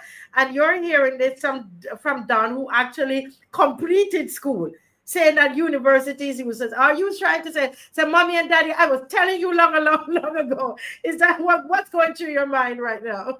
I definitely do agree. I definitely do agree. I mean, there's some people going to university to study basket weaving and stuff. I put them in debt for what reason? I believe that if you're going to study to be a doctor or lawyer, yes, it is beneficial for you to go to university as well. But to do certain studies, I don't think is necessary, not in today's generation. Information is free. There's courses online. There's so many things that you could do. So university is not what it is, what it was, and I think there's too many different forums and too many different platforms and too many sources of education that you can get from different places to put university on that I believe is a scam. I honestly do believe it's a scam. You Unless you're believe? looking to be a doctor or lawyer or a practice where you do need to really go in depth in terms of your studies, I do think it's a scam. Well, Terry, a scam. Let's see, what is a scam? A scam is somebody promise you something, right? So if you do this, man, you do this, right? You do this, and then you're gonna get this, right? All right. So you are at university right now. No, you're doing computer science at university, and you're promised that when you finish, you're gonna get a job in that field, right? And getting a certain amount of money. When you think about that at 22 in 2025, you think they're scamming you? In my field, I would say yes, because I'm speaking from experience. One, I'm speaking from talking to other persons doing my courses. They're still believing that, well, okay, they're going to do this and going to an interview, because in our field we have to do a technical interview, right?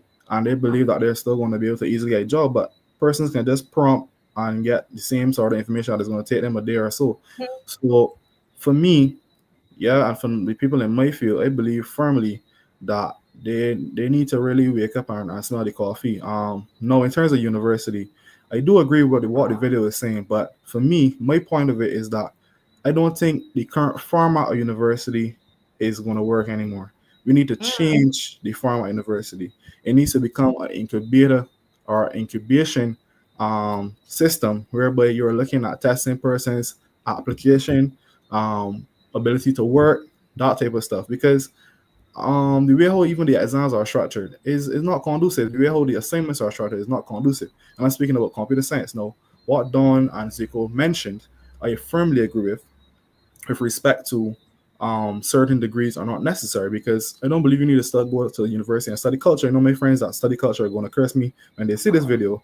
But the thing about it is that is that I don't believe you have to go there and study for culture. I believe, as he mentioned, you pick up your phone and go on the internet, and you could formulate your cultural message or your cultural presence, right? So for me, I firmly believe, what are you doing? For example, I know most of my friends who are studying philosophy. Why are you studying philosophy? Don't make sense, right? So it depends. Some degrees are redundant and they need to be removed. It's just They that need to be simple. removed. And in your case, you think, and well, thankfully, you're not really paying full for the degree, because some places you're paying 40,000, 50,000 US dollars for this degree, and you're not getting what is promised. Let me go to the female among us. Janine, they're talking about learning stuff on the internet, and I see Michelle has a question there for you, Don, because I know the mothers and the aunties are going to disagree with you all tonight. But as somebody said, we have to face it. I'm an educator, and I cringe hearing some of these things. But we have to face what's going on. We have to listen to our young people.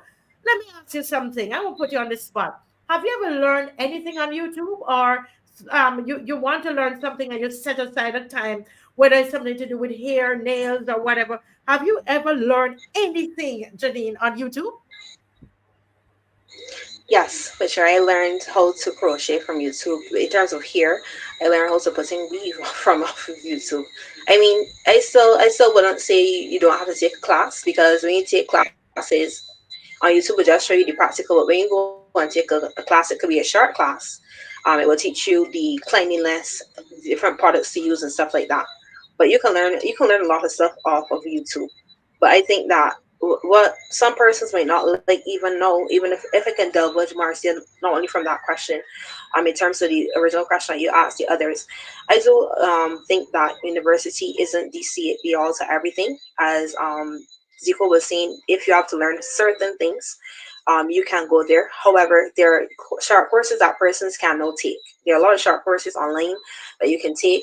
You can also get the opportunity to ask persons to come in and do some internship to learn now. Because as you know, education is an application. A lot of persons get certified for stuff, and then when they're going to a job, the same person who doesn't even have a degree or anything have to teach them the ropes. There are some persons like that. I do believe that are also born with gifts. You can see a person who might be able to just fix a car, and they had to go to school to learn how to do that. They might just need some little a little short course to teach them like some other things about technical issues or something like that. But I don't believe that a university is the only way to being successful. We can learn things online. Interesting, very interesting. Don, Michelle is hitting out on you tonight. All right. I know those old these senior ladies who are all into Don tonight. They're not too happy with you. Somebody says I'm going to have to disagree with Don. Yes, YouTube can teach you how to do things, but concepts are not taught through watching a video. Is that true? Yes, I can repeat steps. Do you know what you're doing while you're doing it? Don, you're muted, Don. No, I don't think anybody here is saying that you can completely replace it. Obviously, if you pay somebody $40,000 to teach you to do something, you would expect it to be better than the free version of university. All we're saying is that it's far more practical for anybody in 2025 that is 18 years old, doesn't have a lot of money to start with. Why would you go, even let's say you wanted to go abroad, why would you go to England or Canada or America to, like, philosophy or culture is a perfect example. You don't need to go anywhere, pay anybody any money to learn philosophy or culture. You can go on YouTube, you can go on ChatGPT, you can go on Google itself, and there are very many ways to do it. Let me read what she's saying specifically. Oh, it just went off the screen. I can't remember No, it's exactly right what. here. It's there. Can teach you how to do things, but concepts are not taught. Right, but YouTube can still, as the lady on the call just mentioned, like, it can teach you the steps. It can teach you the basics from going from zero knowledge to 90% of the knowledge. You can do that completely for free in any single topic. So obviously, as she said, if you want to learn like the very nitty gritty parts about it, like, the cleanliness aspects of hair maybe, or like the really, really nitty gritty parts of plumbing to fix leaks or whatever, obviously YouTube won't be able to give you exact things because you can't ask a question. But that's like when you can supplement a YouTube video you just watched with an AI, like a chat GPT. You'll be like, okay, YouTube taught me how to fix this toilet, but I have a specific issue with XYZ, and you could still Google that, or you could still AI that and still get that information for free. So it's just older generations won't agree with us because they never had this option. The best they could do if they wanted to learn a new skill was go to the library and hope and pray that there was a book about it in the library.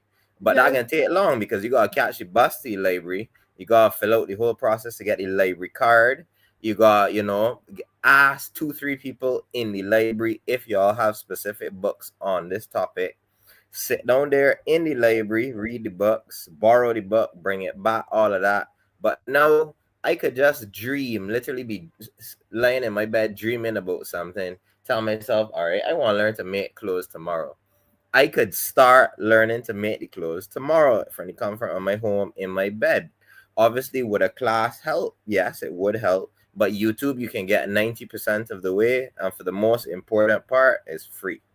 So that's Yeah. my response to that question. Yeah. Let me just read a little come on the comments, and I'm going to look at, and then we look at the video on the screen, right? Kenneth Norville is saying, in this day and age, all one needs to be able to do is read, write, and comprehend, and the sky is the limit. The technology is available to teach and facilitate. So I'm going to come back to ask you guys that, whether we think, should people then finish their secondary school education, and talk about, should they be doing CXCs. Now, I have a different view on that from a lot of people with these CXCs, but I want to know, do you think that in this 2025 we should still be doing CXCs? And how important is that primary education and secondary education? Think about that, guys. We're going to talk about that.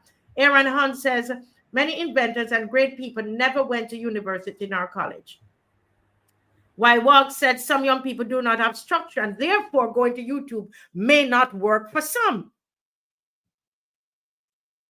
Right? Zico, what do you say about that?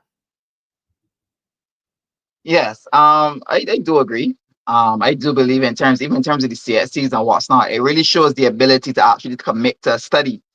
So I believe it's necessary. I don't believe it should be abolished. Having the ability to comprehend, read, and write is very important. And having a certificate showing that you basically, well, I should say, is competent enough to be able to read, write, and comprehend is very necessary. It does show that you are able to do a particular task. So I think it's necessary. I just think that when we start talking about going into the tertiary levels in terms of studying certain subjects, is where things get a little fuzzy. And there's so much technology, as Dawn mentioned. I mean, like, information is at your fingertips right now, at your fingertips. And I think we're coming to a place where we're utilizing it effectively. And I believe I've seen generations before me in debt still to this day, in the 50s and 60s, still in debt due to university, has not accomplished some of the same things that our generation has accomplished much in a shorter time. So I do believe that, yes, having CXCs and this is very important because it does show your commitment to study, which I do believe is very important, especially for young teens. Yeah. Stephen Knight says you go to university, come out with a degree and owning $500,000, owing $500,000 or more and can't find a job to maintain yourself. That's I in mean, America, though. You don't really that's find America. Bajans with that $500,000 university bill. But yeah, I get what you're saying. Yeah, yeah. Those who study overseas, right? Yeah, yeah. What somebody said, I had no secondary school education, but now a joiner and people are educated, then they come to me for advice. But this is another thing, and this is something that we see often, Janine, where a lot of people, they don't go to they might not go to any secondary school, but people like myself, you went to secondary school, then you do 2 degrees and whatever, you still have to go to somebody who didn't go to, and you understand, theory, to ask for advice, so it is, yeah. Well, I think we're gonna pause from some of these comments. Dave, can we look at the video very quickly just to wrap up this segment and we move on? Dave, no?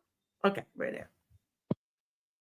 We don't learn from reading, we learn from experience, and that's why our school system is a broken system. Let's be honest, guys. Most of what's being taught in school can now simply be Googled, or you can ask ChatGPT. So school doesn't make sense anymore because life isn't lived on paper, it's lived in the real world, and we're not being taught how to live in the real world. We were taught maths, but not how maths is actually integrated into our very existence so that it makes sense to us. Why are we learning this? We were taught dates in history, but not how to create a new future. There's no class on how to grow your own food. There's no class on how to deal with heartbreak in relationships. And trust me, all of us would have needed that. There's no class on how to manage money with integrity. No class on how to process grief, how to deal with death, how to know when your body is saying yes or when it's screaming no, or how to trust yourself more than authority, or how to live in harmony with earth and not just extract from it. This is the curriculum of real life. We have not been trained how to live in real life. We have been trained to obey, not to create. We have been trained to follow instructions, but not ask better questions. We need a new kind of education, not more information, but more initiation. Interesting, very, very interesting. And that is the video that I watched that sparked this. Before we close off this segment, anybody has anything that they particularly want to say about this whole issue of university and education and types of education, how we now educate ourselves in 20? Go ahead, Siri. For me, I agree with the video wholeheartedly because pertaining to maths, I have my moments where I'm good at maths, I'm bad at maths, but I love maths. But the thing about it is that throughout school, I don't know if anyone else had that experience, but you would ask a teacher a question, they would tell you, well, I just need you to focus on this concept. But you're becoming curious about certain concepts, but they can't necessarily explain it to you, or they don't want to. So they tell you, well, they want you to do A, B, C, D, F, G. Yeah, but if your brain is going past that point, not necessarily you understand what's right in front of you, but you're getting curious, and someone shuts down your curiosity, and you're just being an obedient student compared to being a creative or even a critical thinker, right? So for me, I firmly believe, as I said before, the education system needs to change and become more incubated, right? In tech, we call it tech incubators, but across the board, that's what we need. Even in culture, they could be certain, they have culture workshops, but we're not cultural execution platform whereby we look at those students who are individuals, teaching them how to be better influencers. Like something that I'm looking forward to doing is that in America you have the name, image, and likeness, right? I think that's what the term is. Yeah, name, image, and likeness, basically, and NILDs, right? So what are those? Pretty much, basically, you have the athletes. They're growing their following, and they can make money from their name, the image, and their likeness. So me, I feel like that we have students or athletes here who are not taught how to actually grow their brand. That's where you don't see the sporting fraternity growing in this country. So you just use that as an example. Yeah.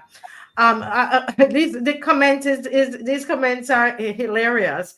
So Michelle is saying, Michelle said in the video, the woman in the video, what school did she go to? Well, she probably didn't, but then she sounds very intelligent. Do you think?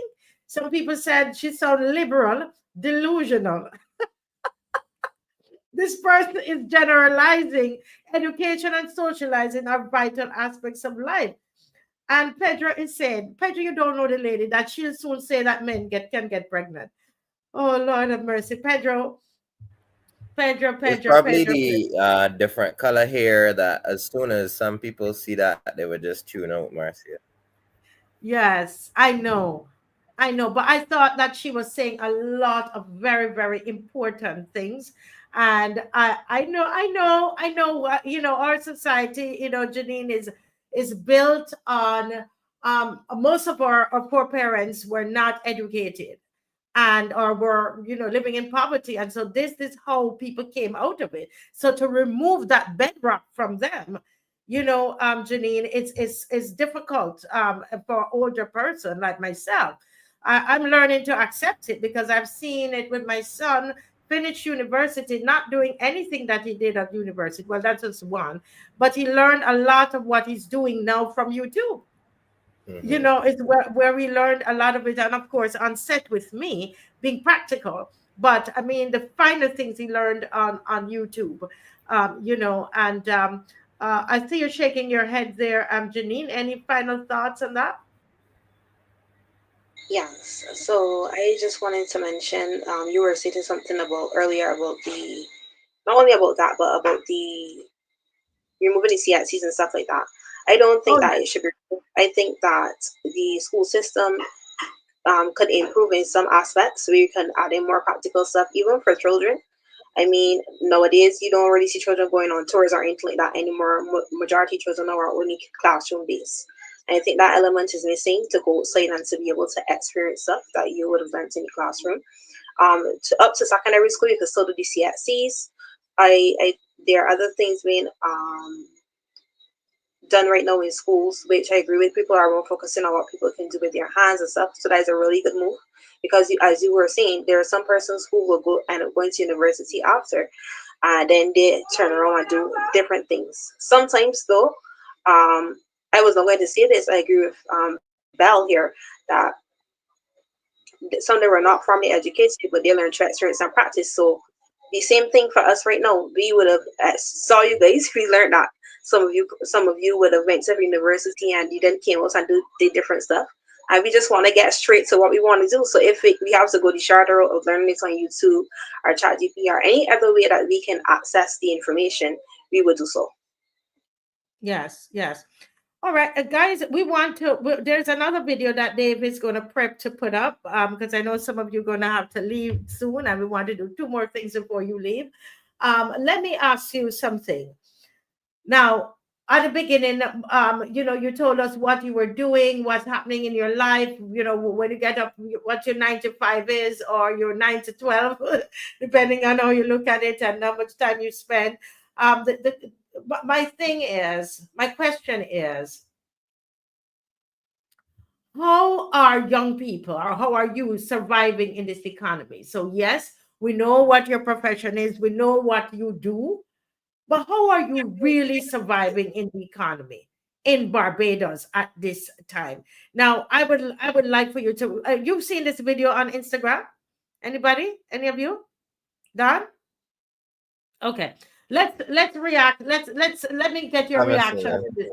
You haven't seen it. Okay, good. Have you seen it, Janine? No, I haven't. So let's react to this video. Okay, go ahead, Dave. Play it, please.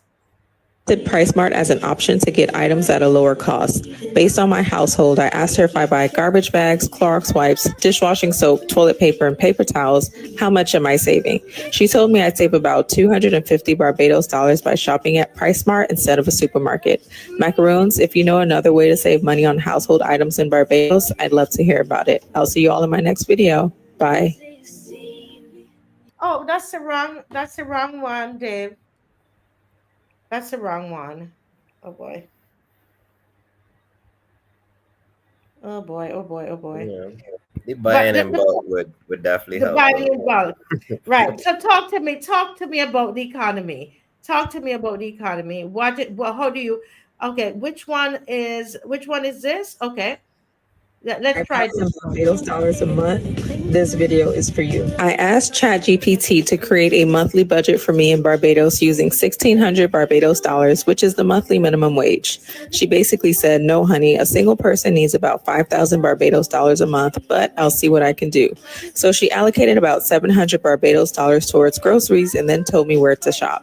She listed PriceSmart as an option to get items at a lower cost. Based on my household, I asked her if I buy garbage bags, Clorox wipes, dishwashing soap, toilet paper, and paper towels, how much am I saving?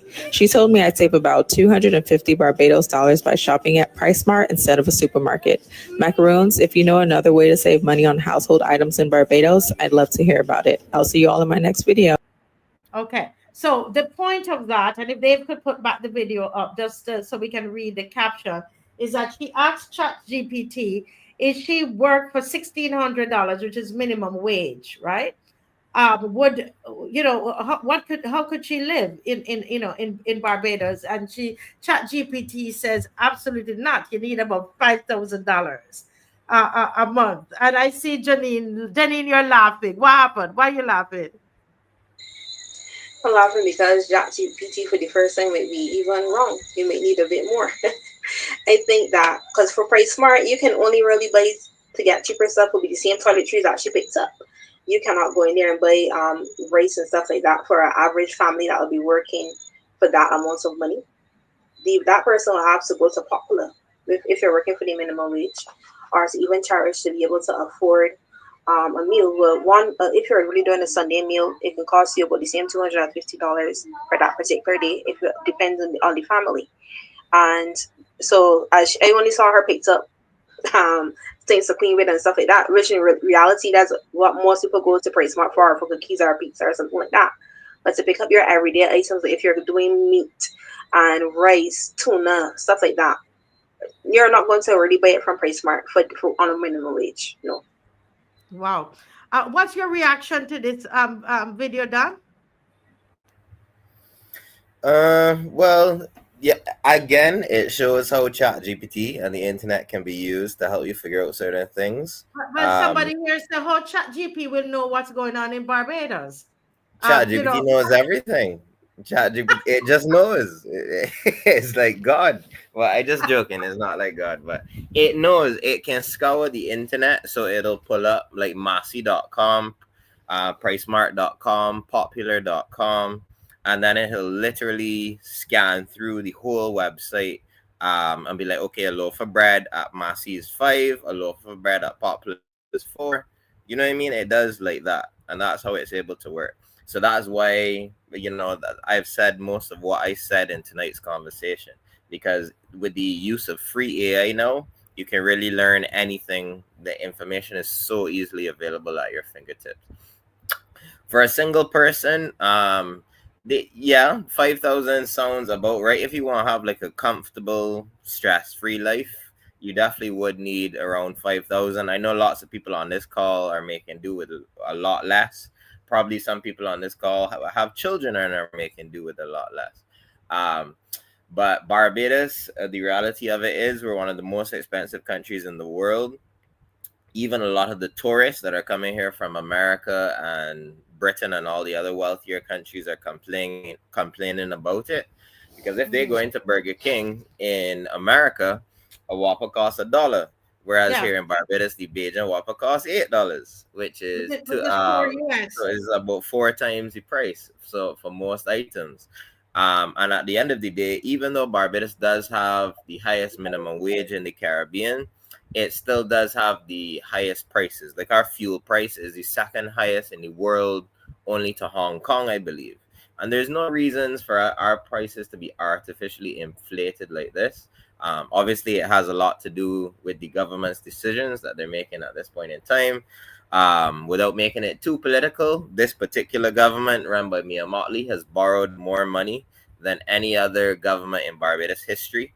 And the only real way for us to pay back that borrowed money is with taxes. Barbados doesn't produce oil, it doesn't produce natural gas, it doesn't have gold, it doesn't have timber. We don't have anything for sale like Guyana, Jamaica, or any of these other places. So the only way when you borrow money as the Barbadian government to pay it back is to increase our taxes. So our taxes have been increased under this administration, again, more so than any other administration in history. And I assume young people are quite frustrated about it. Yeah. Yeah, but so you're agreeing that it will be about 5,000 is a month. It's really about what you need and not the minimum wage. But do you know a lot of people who are getting minimum wage, they have 2 or 3 children.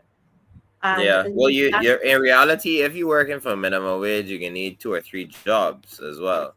You can't. They're on $10 is 80 a day. 80 times 5 is 400. 400 times 4, 1,600 a month. You can't. There's no way that you could survive like rent, food, transportation. It's just not possible. it's not possible. So, that's why. Yeah. So Terry, you're the 22-year-old one here. You're the baby. You're our baby here tonight, right? And what's your initial reaction? Because you saw this video, right? What was your initial reaction to this video? 3 points. One, surviving on less than 5,000 is rough. Yeah. Two, I firmly believe that I think that we can do better as a country, but as Dawn said, with the circumstances and governmental policies, it will be difficult regarding that. But before you go off into the let's make it real. You said that it's going to be tough. Explain what is tough. no, I was saying surviving under 5,000 is tough. Yeah, but what does that mean? Okay. Break it down.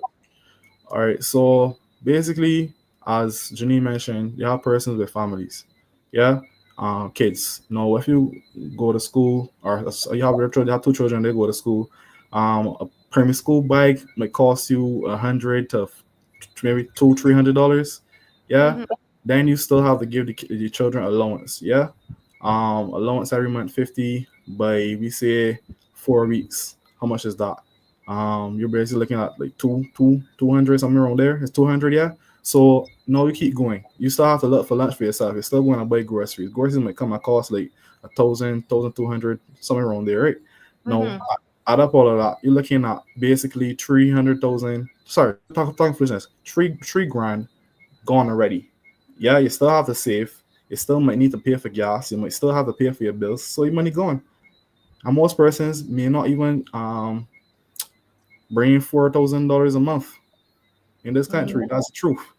So that's just some rough estimations in my head. If anybody looking at my maths, that's guesstimating right now. But the thing about it is that it's extremely difficult, given the cost of things, to survive in this country. Yeah, if you don't, I think we had this conversation last year, and I did a whole no, what was it? A presentation. Yeah, I did a presentation on revenues. Remember, I did that on multiple revenues. Yes. Yeah, multiple revenue streams. So if you don't have 2 or 3 different revenue streams, and you're a goose, I'm gonna use a perfect example, right? I have a friend, and he has 3 sons. Yeah, all of them are in primary school. He works 3 jobs a day, right, to support his 3 sons. Obviously, his wife will support as well. But just give you that example, man has to work 3 jobs just to support his family in this country. he don't get time for himself at all. Barely get time to bring them to their activities. Yeah. So let that sink in, right? And that's my first point. The second one I was saying, I didn't agree with Don in terms of the governmental policies. Yeah, my third thing is your ChatGPT maybe not as accurate, and you should use a product called LAI. It's going to be accurate pertaining to Caribbean information and That's your company. if you're budgeting, you can budget correctly, looking at Solo and those other companies, and that the general internet may not have, but we will have that. You can easily research and do better research. So LAI coming to you August 31st. Thank you very much. Nice plug. Yes, go ahead, Jadid. All right, I wanted to jump in there to add into what Thierry was saying. I want people to also consider, for a person who's working right now, any parent, and he was talking about the father. There's a reality that there are a lot of single parents out there. I don't know who would have went on Woolworth page recently. This is just an example of one of the many places who will be selling uniforms. A particular one overall for a child right now is $100. A skirt is about 75. That is only one. So if you continue to do the maths, here today we're talking about the school buys for 100 and 200. That might be an Arkansas square ground. Some people can't get that this year, Siri. But if you go to the school shoes, person may have to purchase cheaper school shoes and it can cost the parent more because the school shoe might not last the entire term. So a parent would have to wear an expensive school shoe. So I think that people should also take all of these things into account when talking about how the finances are for persons, how much the minimum wage can afford. We really have to think about these things. Yeah. I know Zika was out. I don't know if he had a chance to actually hear or see the video. I heard. Yeah, I heard. Yes. What's your initial reaction on this video? Anything else that these guys haven't said? What's your reaction? I echo every single one.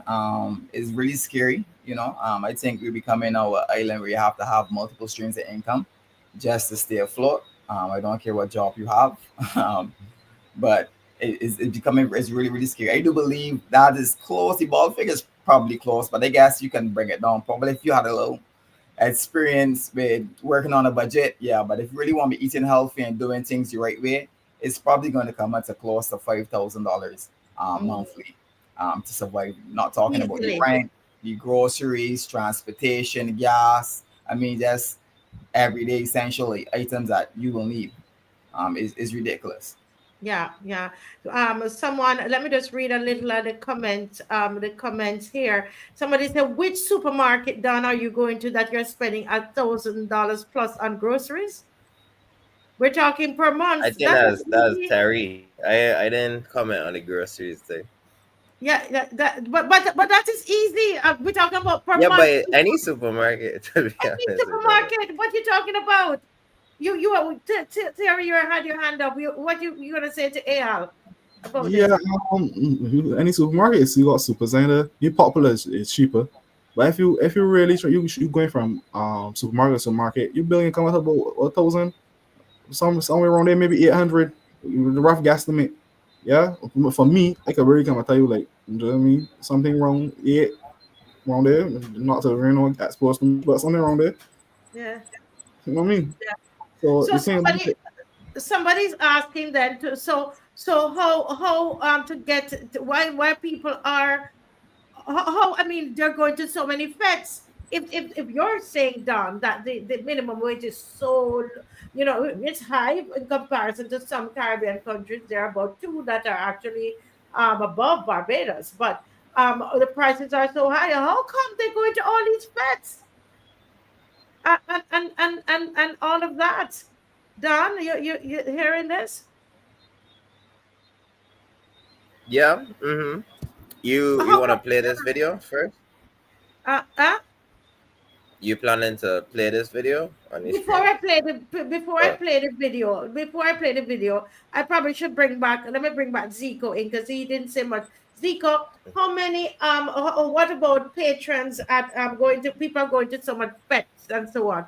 How is this happening if we're saying that the minimum wage is not can't suffice? Believe it or not, Marcia, a lot of people actually do take out small loans, back to school loans, to survive throughout the season. I know it sounds ridiculous, but a But lot to of go people to just, FETs, yeah, back they to do. school loans, to go to FETs. Back to school loans and small loans, yeah, throughout this season, to enjoy the festival. That's the reality of it. And then the ones that can afford it, Wow.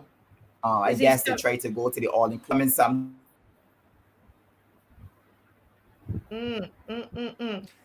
Somebody say $1,000 a that you tipsy.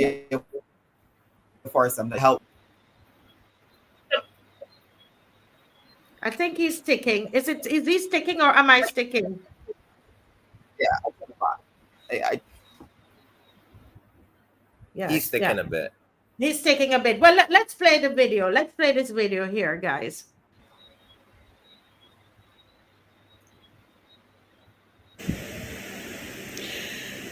Good morning, my darling Prime Minister. Mia darling, Mia more. The $300 done. The $300 is finished. So I was wondering if you could give us another $300 because I'm broke. Please and thank you. Bye. Mwah. You'd seen this before, Don? You saw this before? No, I don't. No, I would love you to send me that one. That one funny. Yeah. Well, we gotta play that one too nice and short. They played one more time, and I want to hear your thoughts on this one. I can tell she's from Jamaica. Play it again. Play it again, Dave. Dave, come again. Wheeler, come again. We got to come again. Oh Lordy. Listen, anybody out there saw this one? Dave, you're taking Mr. Selector taking so long. But in the meantime, okay, it's coming. Yeah. Good morning, my darling Prime Minister. Mia darling, Mia more. The $300 done. The $300 is finished. So I was wondering if you could give us another $300 because I'm broke. Please and thank you. Bye. Mwah. Oh my goodness. Oh my goodness. Dad, you're smiling this wildness about this thing. Why are you laughing like that, Dad? What's your reaction to this? We're reacting to these videos. Your reaction. I mean, it's just generally very funny. And then everybody's gonna have their own view on the whole $300 thing, and that would be a separate discussion. But yeah, everything she said is completely true. Their government keep boasting about spending 40 to 50 million on those $300 disbursements. And in my honest opinion, it's just kind of like a payout because I think elections are coming. It happened right at the time when the St. James North by-election was happening. Is essentially buying votes. Like if you, and that's my opinion on it. I would love to hear the rest of the panel though, because that's more a discussion for another time. Yes, yeah. Janine. First of all, be honest. Did you take the $300? Who took the $300? Of the four of you on here, anybody took the $300? So Terry took the $300. And Zika took the $300. You took the $300. I don't pay an NIS, so I don't think I could get. You didn't get. You didn't check. So I don't pay that. Janine, you took the $300, and in one, did you spend it in one or over a period of time? In one. In one? Of course, I have bills to pay. So you took the $300 and it was spent in one. In one. And so you share the same sentiment as this girl on the screen? Of course, I mean, for Dawn to have a different perspective on it in terms of they can give more because there is a subvention there that another party is not getting, and that has been sitting for 7 years. So if you want to give the people the money instead, if you're not giving the party it could be shared. But as Dawn was saying, as a conversation for another time. That's only 150,000 though, divided by 300,000 people. That's only 50 cents each. Yeah, no, over 7 years. 7 years, it was Yeah, making over up for. 7 years. Ah, that's a good point there, Janine. Over $2 7 and years. 50 cents each. Interesting, interesting, interesting. Zico, what are your thoughts on that? Zico, did you spend your $300 one time too? That disappear in an hour. I mean that I will enjoy getting one every week. Yeah, you would need one every week. Yeah. But you think that's how the average Bajan feels about it. Like what do you pick up on the ground, Zico, of the average Bajan on Uh, this? what I pick up from the average page is once you can feed them and give them entertainment, you have this support. That's pages in general. Feed them, give them a walk up, and something to eat, and you got the Bajan support. So it was a very easy and nonsensical idea. Okay, so it's a nonsensical idea because they spend it one time, went to the bathroom, or if they bought groceries, and that's And over. gone. That's over. Not even a full grocery bill, really, because people are saying it's about $500 a week to go to the grocery. So that is nothing. Theory, you spent yours in one, right? Did I ask you that already? You spent what? Theory? You No, saved your Theory saved his. What did you do with yours, Theory? I invest in my business. Wow, you invested yours in your business. Well, Theory, you're not like the others here. You know that you're not paying a rent. Let's stop. Let's be real.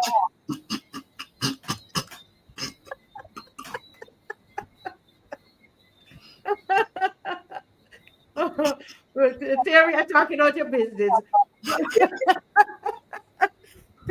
Terry, you could have but that's a good suggestion because you could have used it and buy that even can't even buy a full ticket, like probably half a ticket to go to a show, right? Maybe, You maybe. don't go to shows. I think yeah, half a ticket. Yeah. It depends on which seating you want to be in. Mm-hmm. Everyone got a chance to speak about it. I will let a chance to speak about it if that was okay. Yeah, go ahead. Go ahead. For me, I was glad when it came because I needed to do something for my business and I had to do it. So if it was a situation where everybody was bill time, it would have been bill money. That's just it. But as the rest said, I wish it was every week, to be honest. Um, I heard a long time ago. I don't know if they're still doing it. The last person I heard talking about it was Minister Lane. He was saying that I was looking to doing research about if we have gas mines on the East Coast. So it will like some gas mine to come in Barbados. You know what I mean? We protest and the God before us to give me some money, even the same salvation. Because honestly, all jokes aside, really and truly, a lot of Bajans, we really need help. Yeah, I ain't saying that, well, as adults, you want a handout, but you want to be able to know that, well, as you go through life, your government looking after you, especially the size of this government. And if this might real tough, yeah, that 300 coming, boy, that 300 coming, boy. You're right. Yeah, you take 300, use it. I think, but there's a video, I'm gonna find it. There's a young man. He's very impactful as well. He was mentioning, but he applied for a loan, but he didn't get it. I don't know if you saw that. Mm-hmm. Right. He also said he was the 300. He got stashed with somewhere. So it was kind of funny. But I think about it, like the 300 should be every week. I agree with Zico. It should be every week. But I don't know. I'm not in any government policy field, but I think it should be 300 every week. That's just me. So yeah, but as we're closing off because I know you can't stay with me the whole night, but before and those of you who can hang on because Dan has his own business and I know he's a man. He got to get into bed at a certain time. But some of the people here are saying what they're saying here. This person said, I work for over 400 a month, have no children. I don't own a car, but I'm building, and some months it's a struggle. I don't know how people are working for less with families survive.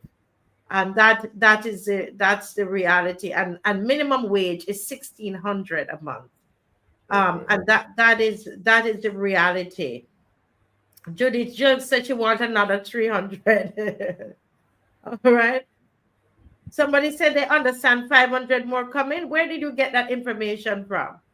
I would love to know what's the Yeah, fact. two of the commenters were saying that I just think Mia copied what the president of Guyana did earlier this year, Irfan Aline, because she used the exact same words that he used in terms of sharing the bounty, quote unquote. Yes. But you see, Guyana has a bounty, Marcia. Guyana found $1 trillion worth of oil off of their shore. Barbados hasn't found it, so I don't know what is the bounty, so to speak. She's borrowing money. She's using our tax dollars to pay back for it. And she just took 40 million out of the NAS to pay us this $300 each. That's not going to be there in the future. Majority of the people who are teenagers or even in their 20s and 30s now here in Barbados are not going to be able to benefit from NAS. I believe NAS is going to go bankrupt. I don't know. As hopefully for long as now, from a long from now as possible. Why is that? Why is that, Don? I got to stop you there. You hoping the NIS get bankrupt long. You concerned? You worried? Yeah, definitely. I don't think that the INS is really sustainable. They've made quite a few bad decisions, bad investments. The average young person now that has their own small business is not paying into the NIS. Like me personally, I've never paid into the NIS in my entire life. I know I'm not nearly the only person in that scenario. So if the young people are being more entrepreneurial and working cash jobs and not contributing to NIS, it's impossible for the NIS to sustain itself. So yeah, that's a major concern as well. Wow. So you guys have a lot. There's a lot to concern yourselves about. But I want to ask you a little controversial question here. I'm going for the juggler. I have found that though you guys are saying that, oh, this is 2025 and you can learn anything you want to learn on YouTube and you can do, I find your generation, to be honest with you, I find that you waste. I'm speaking generally, okay? I find that your generation in particular, the Gen Zs and probably early millennials, you waste a lot of time.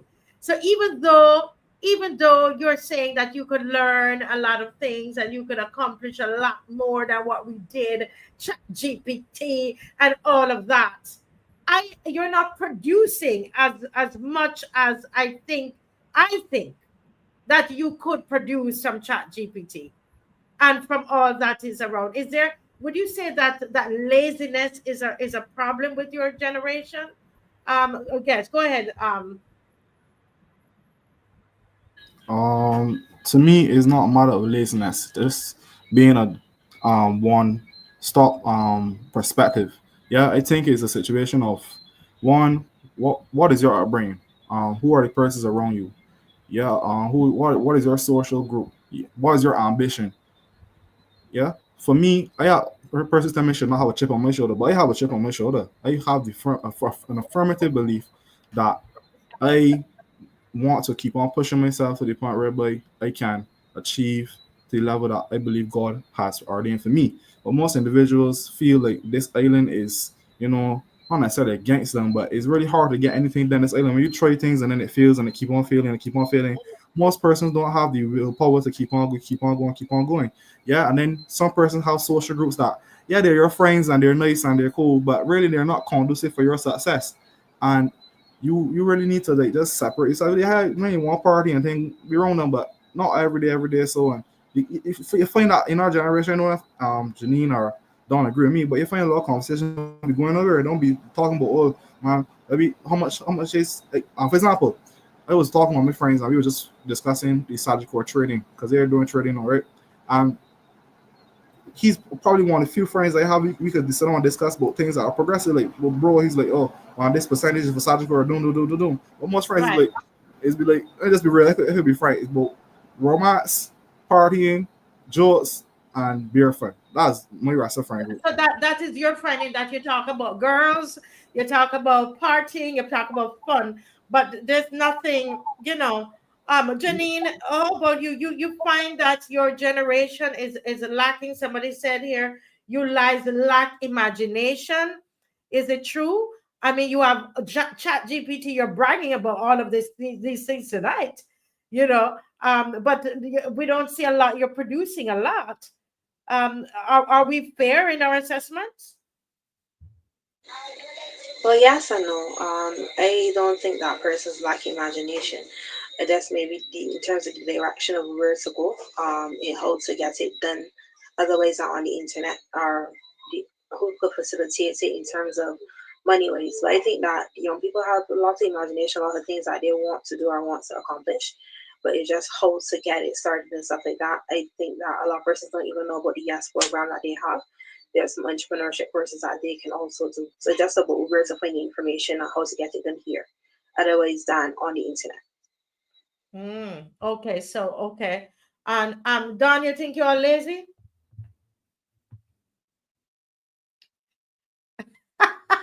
You're muted. Sorry, I'm muted. I got to run after this point though, Marcia. Yeah. But I would respond to any people in the older generation calling us lazy. And I would say maybe slightly, but I think that we work slightly smarter, whereas the older generations used to generally be working harder. So like even like for me, sometime like for let's see. For example, if a mother walks in, let's say it is any random single mother in Bridgetown, she walks into her 20-year-old son's room and just sees him there on the computer. And while he might be like Terry hard at work, making websites, building computer code or whatever else, the first thing she can tell herself is the middle of the day, he in his room, he lazy. So that is not because back in the day, obviously to be in your room, you can make money if you're at home. You had to be at a job. You had to be physically outside. But that is simply not the case in Barbados anymore. So I would just challenge some of the more mature people to change their scope of thinking about it. Instead of assuming the young people are lazy, just ask them, like, what is it that you're doing? What is your goal? What is your ambition? Because when Terry tells his parents, oh, I can make 2-3 grand a website, and it only taking me a couple days to build them, they can be like, oh, well, that don't sound lazy at all. That actually sounds quite intelligent. But on first glance, they can tell themselves, well, what Terry doing in his room all day? He lazy. He just be lying down in bed on the computer. So I can't wholeheartedly agree with that lazy sentiment. It's more so about working smarter, not harder. Smarter. And my sons, they tell me I'm laughing because I'm guilty of that. We used to make up all this noise. We get up 3 o'clock in the morning, and this boy have the light on and the computer on, and we are mad. Oh, you could be doing this. Oh, another night again, another night. And realizing the young man was learning from YouTube. But we didn't stop to ask until after a time we realized, oh, really? Oh, you start to apologize. Yeah, exactly. And even this last thing I would go off, like even the young people nowadays, like streaming, I even feel too old to really understand what be going on in streaming. But some of the richest 20-year-olds in the world right now, I show Speed, Kai Cenat, Aiden Ross, all of those are streamers. How much money they're making? How much money they're making? Millions a month, Marcia. Like 50 million a year. More than professional athletes. Streamers. And what they do? Explain. They stream anything. So they could be streaming themselves playing video games. If you were here in Barbados, for example, you could just stream yourself going to the beach, just hanging out, literally doing anything at all. But it's like, like how you go live, like how this show is live here. It's think about if you just had your entire lifestyle on live. Like you'd be like, hi, good morning, I'm Marcia Weeks, and for breakfast I'm making eggs and pancakes. You would show them the entire and you're pretty much online the entire day. But there are people making millions of dollars doing that. So even I just said all of this to say, even for the parents complaining about the children playing video games, if you're one of the best at a particular video game in the world, you're an automatic millionaire. So you really have to reshape this lazy thought process in your mind. That's all I'm saying. Yeah. Yes. Well, thank you, Don. Thank you for being here. All right, guys, we all enjoy the rest of the discussion. It was a pleasure to be here, and hope we can do this again shortly. Yes, thank you. God bless. Listen, this thing is, you're blowing my mind with the streaming, because my son is the youngest one, Theory, is about your age, and actually your age, and he started telling me about these streamers. Mom, look at these streamers and how much money they're making, and Kaisenet, and he talked to me about all these people, and I'm like, my goodness, it seems like they're doing nothing, and they're making all this money. But then we're saying that they look as though they're doing nothing, but they're working and they're doing it at 18 years old. He even showed me some younger than 18. It started with him showing me some young white kids, but no, young black kids are making a lot of money. So, on the internet. So, Theory, you're saying something about that. Yeah, Don is right. The biggest streamer in the world right now is Kaisana, and he's a black person. The second biggest is the one he mentioned, Show Speed, and their personality is what gets them.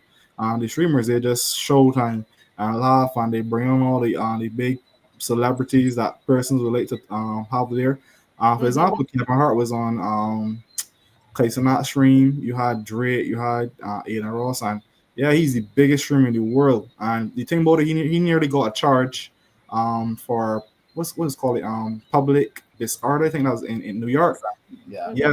So much children and adults went to this stream event, and it was chaos, total chaos, just to see Kaisana, a 5'2" black guy from New York. Like these guys are crazy. They're bigger than the rappers. And the thing about it at the music industry is realizing that how big the streamers are, that they're going on to their streams just to, my album's going to drop a week from now, because they realize who is in power.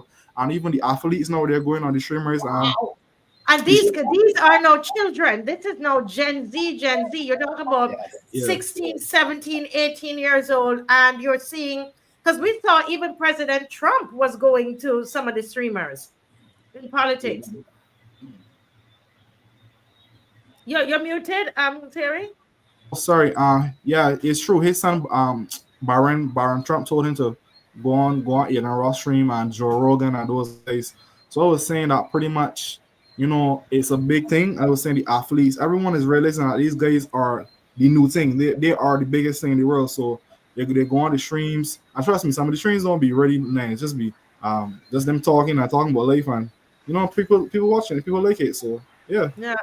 But Zico, they're saying that some of the streamers also normalize bad behavior. The more outrageous, because I've seen them, the more views that they get, because that's how they make money. So they come up with, what are your thoughts on that? Yes, they're basically getting paid for their influence. So once you could influence people or you get the attention of people, this is where the money comes into play. People pay for your eyes, people pay for your time and your attention. So depending upon the content, it could be negative and it can be positive. The good thing about it is the top three leading streamers are very positive. So that's a good thing. But the majority, I would say that, is in a positive light. Yes.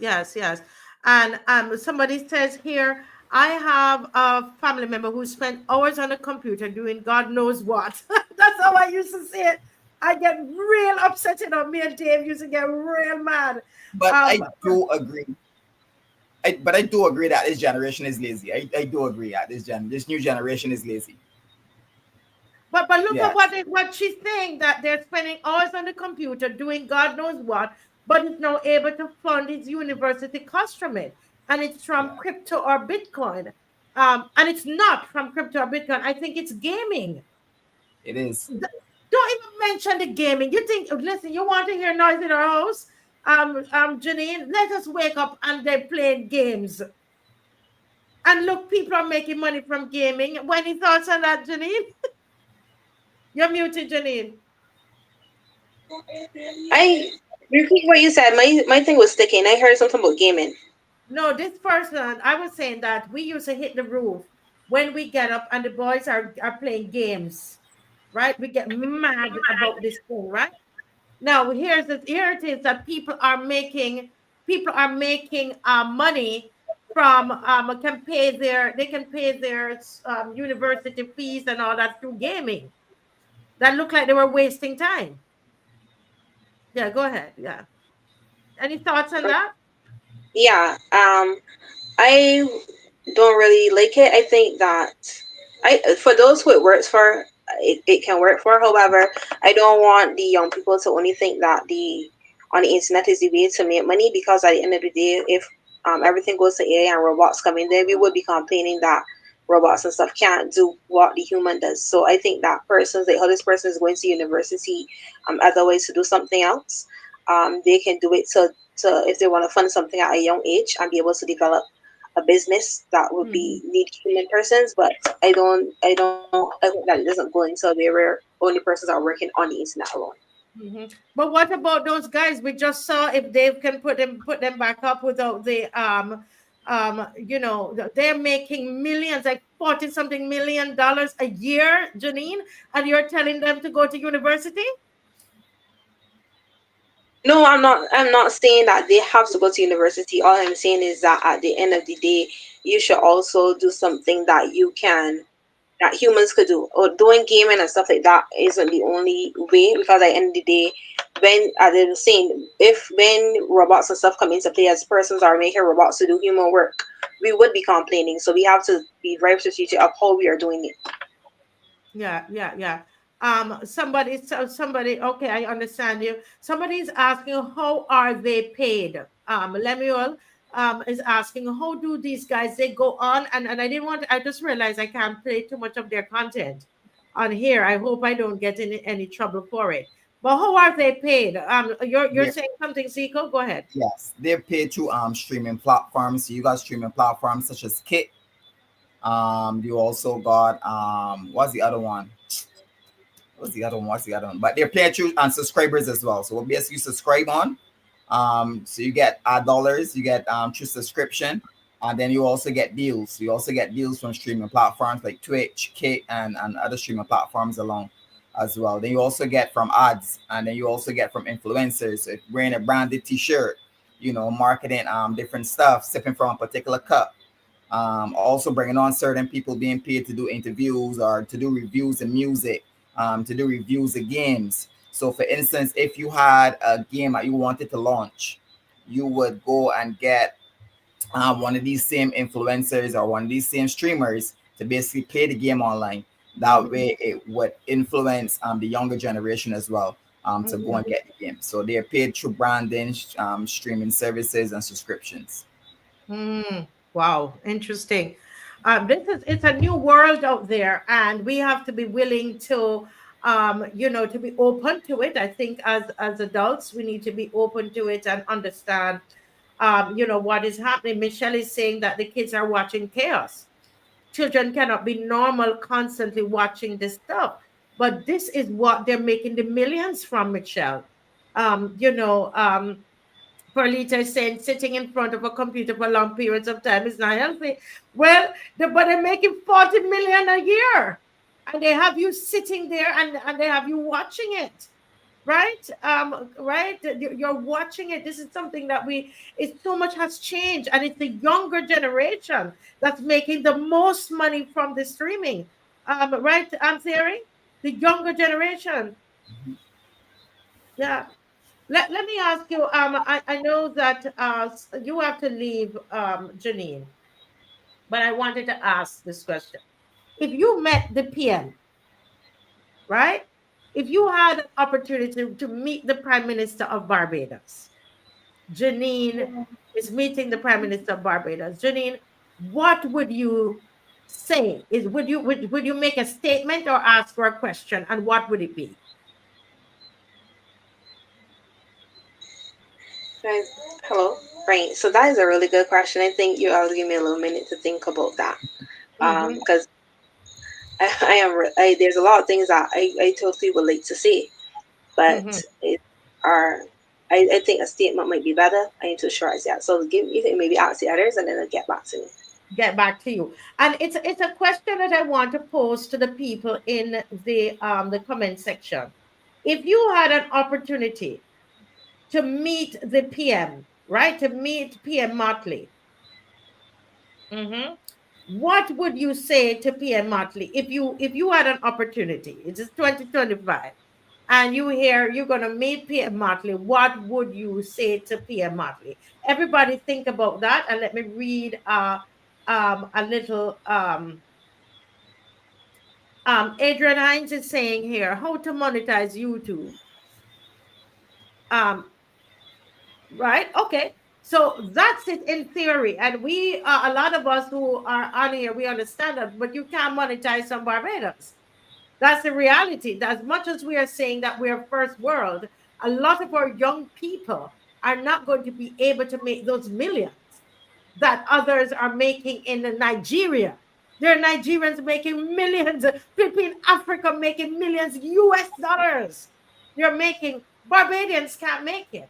Our young people are at a disadvantage. They cannot make that money because we're not allowed to monetize. So that is all, that's the reality, right? While you think about that question, so the question is, what if you met the PM of Barbados? If you met the PM, what would you say to her? I should put say, yeah, what would you say to her? Right? All right. So we ready, Janine, or go to the others? Yeah, I think I'm ready. Yes, go right ahead. Yeah, so I will just make a few statements in terms of if given the opportunity to ask for like more food security and agro innovation. I will also ask for youth empowerment and more creative industries because although we are say we have the division of youth and stuff like that, a lot of things are not coming out of there. I can remember the days when we would have had things like dance fest and stuff like that. We would have had also summer camps was also a big thing. Is summer camp is being promoted, yes, but it's not an actual thing that children actually really want to go to, and that is the reality. Back then, you would have had the ministry would have linked up with programs, even the same dancers would have come into play at the time. You would have had cheer dance, you would have had sports, persons were able to create things at camp that they wouldn't been able to do at home. So for sure, youth empowerment and creative industries there bring back some of this stuff. I don't think that once the government gets into place, that it just have to remove things that are working, use what was already working, and improve on it. For more housing, transportation, and climate resilience, I know climate change is a big topic for the prime minister at this time, but how big is it for Barbados? That would be a question that I will have for her. In terms of transportation, I see that we are going into a place where the buses don't get in the top service. I think that we are moving, putting the cart before the horse, where we don't even have enough buses. So the way that money can't be used to even renovate buses right now and then have that a little later. So that's not something that we currently need right now. Housing is a big issue as well. In terms of good governance, for sure, will be my last thing for now. I think that we are really lacking good government. So you're not focusing on what we need to focus on. It's just something here, there, everywhere. So those are a few things that I would like to mention Wow. to her. That sounds like it will be a long conversation, Janine. That's a mouthful. Food security, agro innovation, activities for the youth, housing,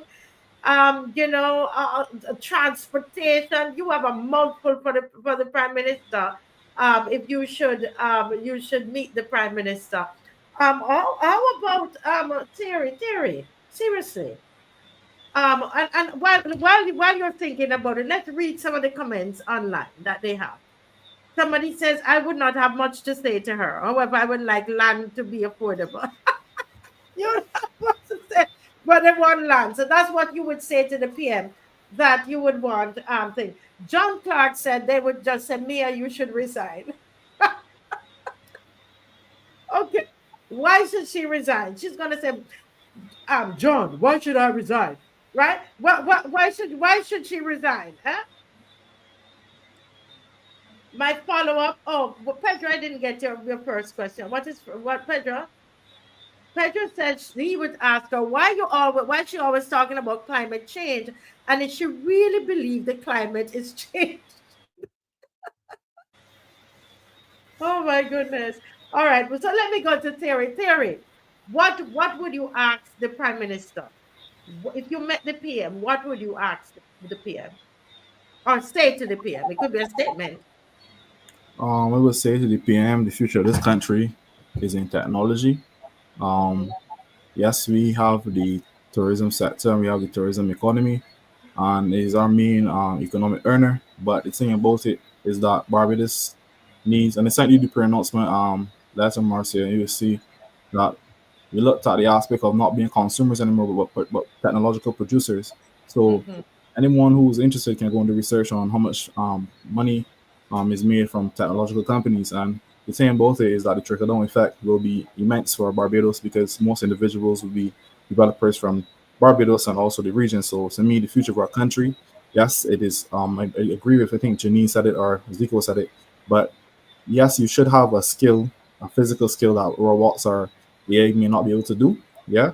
But if this economy is supposed to grow a small island developing state, we need to be able to diversify in the technological space. Yes, also diversify our tourism sector, but the future of our country will be technology, and not only technology, but being the producers of technology. If we do not do that, then we'll be left behind, and we will continue to have an economy that is in the state that is in, no matter which party it is.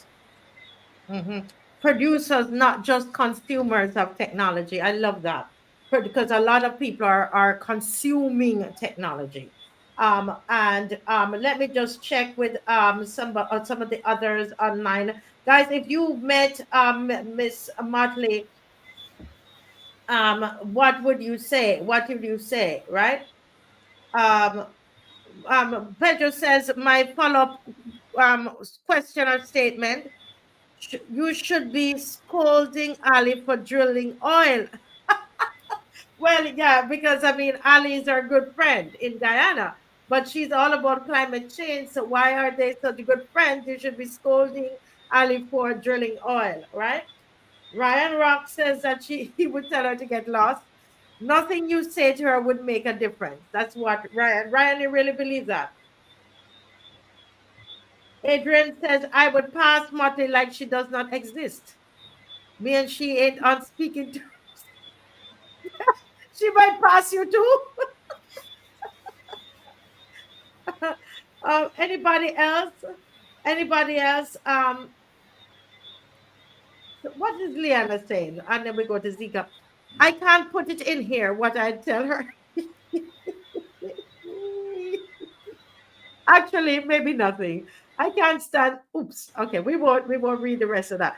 But Zico, what would you say to the PM if she's there standing in front of you? You had an opportunity to have a discussion with her. What would you say? I would basically be frank and answer to basically dismantle the educational system all over again.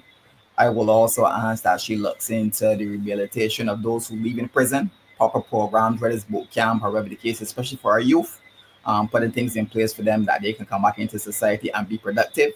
I also believe that we should be looking into, especially when it comes to the nuclear family, repairing the homes again, having mother and father raising their children. I don't believe that we have homes anymore. I believe we have houses where one parent is basically, supporting either it's a girl or boy. I believe that's affecting our young people. Looking into sports, I believe utilizing our beaches effectively, whether it could be beach sports, whether it is beach volleyball, beach football, soccer, whatever the case may be, but putting certain programs in place that will keep the young people productive and active as well, not just sitting behind the screen, but active as well. I don't believe there's enough programs, especially when it comes to sport and culture, whether it's dance. Same thing she mentioned, dance fest. As you know, I was part of dance fest as well. But those things that will get the young people more active and, and really revitalize their imagination as well. I believe that we are just regurgitators right now. Whatever happened before, we take it and we just regurgitate it over and over. We're not being innovative and we're not being creative. So putting things in place that young people themselves can be more active mentally. Yes, yes, yes. Jason is saying that I that he would ask for a fair election. I would say to her, we want a fair election. Kenneth Norville says if he met the PM, he would ask her what she really meant when she said, "Give me the vote and watch me." She probably said, probably. Oh my goodness. Sonny Onion says, I would ask her why she betrayed her people and her country. Is it worth losing her soul? I think it's more like that. I would ask. I would want to know why. One of the things I want to ask her, why don't you wear the flag at official events? Why don't you wear it on your left breast? That's something that puzzles me. I don't understand that. Um, any other questions they have out there? Oh wow. Okay.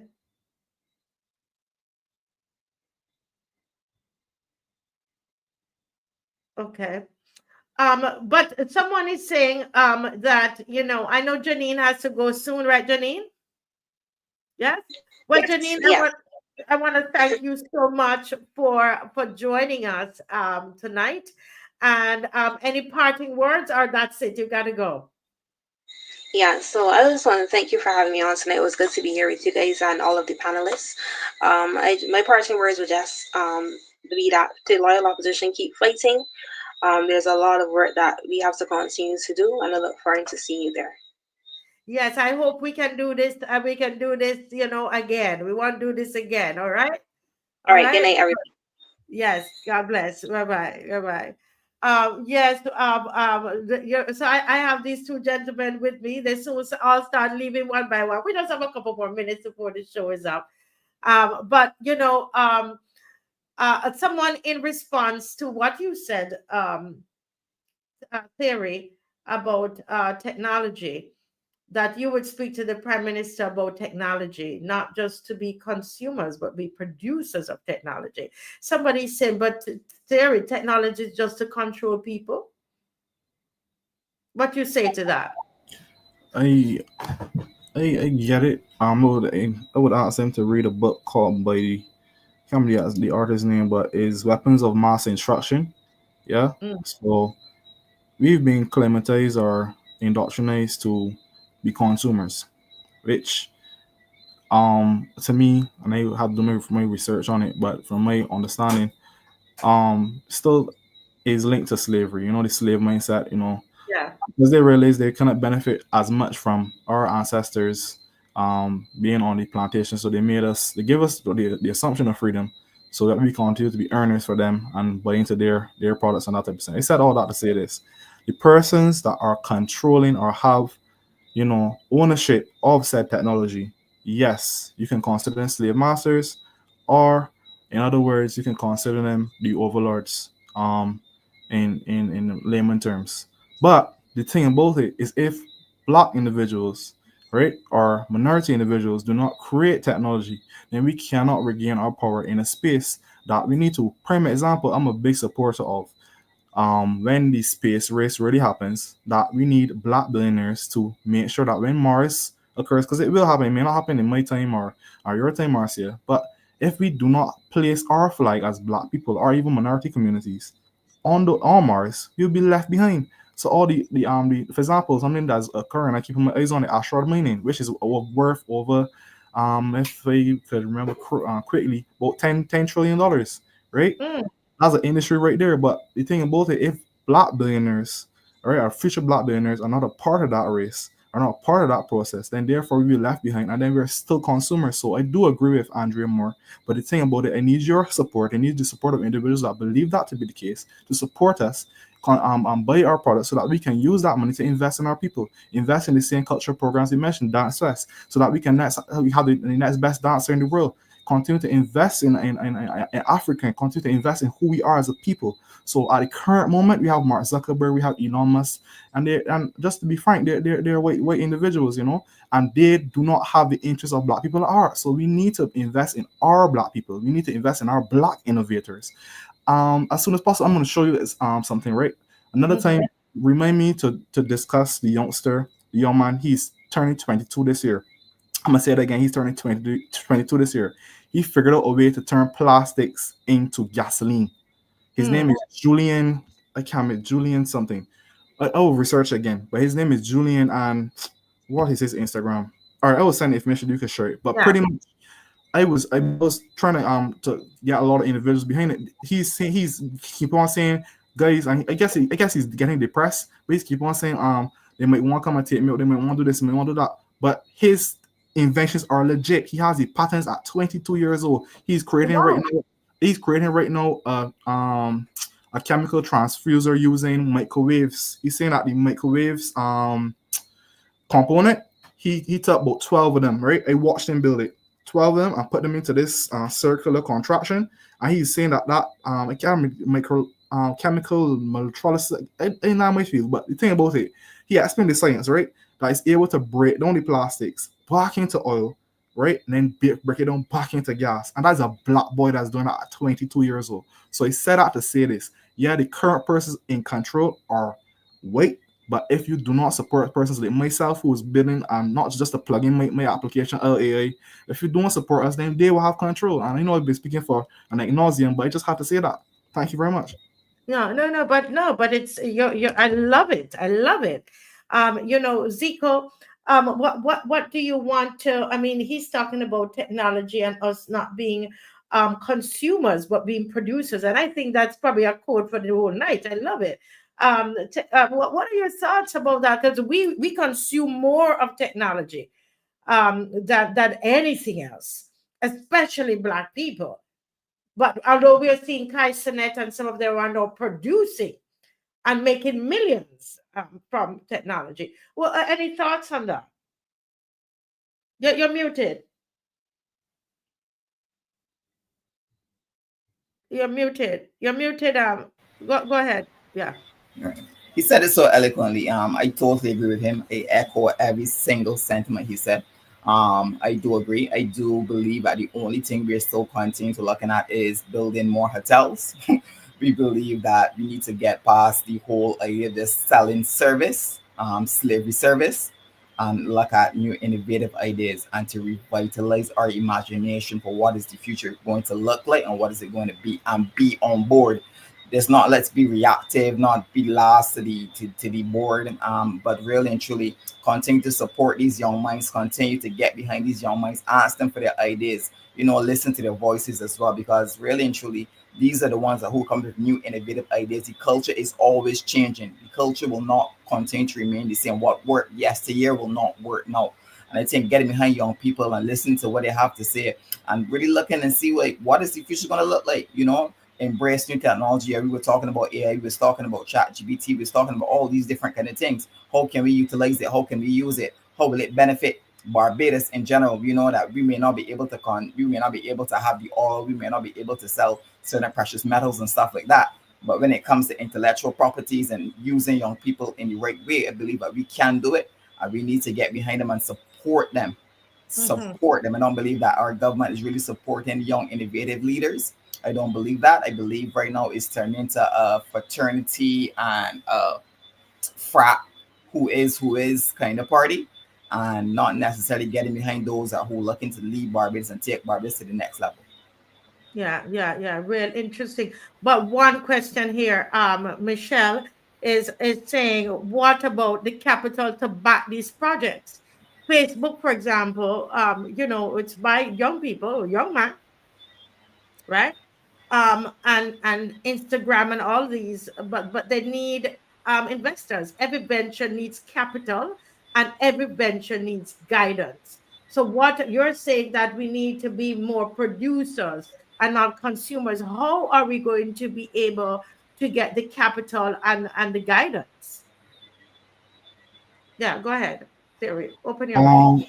Quickly, just want to say thanks to Dave for putting out the picture. And I will ask all Black persons to continue to support Julian Brown. And to me, reading his posts, he's getting very tired, and he's getting certain tracks from a certain person. So keep your eyes on Julian Brown. He's brilliant.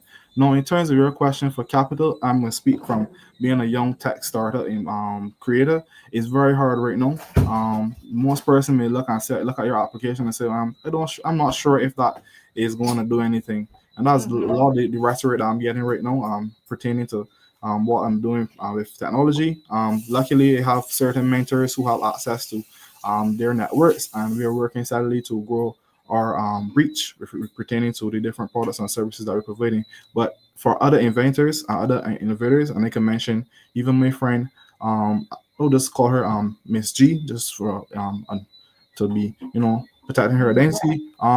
When she advertised her education platform, it was very hard for her to get followers or even support and funding. Yes, she did get a grant, but the thing about it is that this Caribbean region, and more specifically Barbados, is very, what was the word I want to use? It's slow, yeah, but is they might tell you, yeah, we support you, but when it's time to actually buy into your products, and it's not only tech, but it's also, you know, products and services. And Zico is a businessman, so he should know what I'm talking about. They might tell you, yeah, man, I support you, then when it comes time to support you, and when it comes time to pay you, it's very hard. So it's the same thing in tech, and I don't want to say it's extremely more difficult in my space, but they laugh at you and they might say, "Oh man," and they say that's like if you're a little child and you know you'll get there, but not everyone. No, that's the bad part. There's a lot of individuals, and I'm gonna be very clear.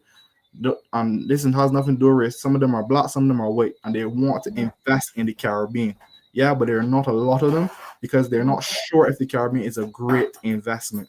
So myself and my other creators out there with their own businesses in the tech space are trying hard to, you know, to convince them that we are the people to invest in, or we are the space to invest in. Yeah. Well, guys, let me just thank you all so very, very much for joining us tonight on the show. I thought it was invigorating. And you know, I love what I'm hearing. I love the producers, not consumers. And I would talk to my children about that all the time. And I'm seeing that they are now becoming producers. And I love it. I love it, love it. Zico, I mean, I feel so energized talking to you all tonight. Great job. I'm proud of you, Zico, of what I've seen your life has become. You have a daughter now, and you're taking care of her.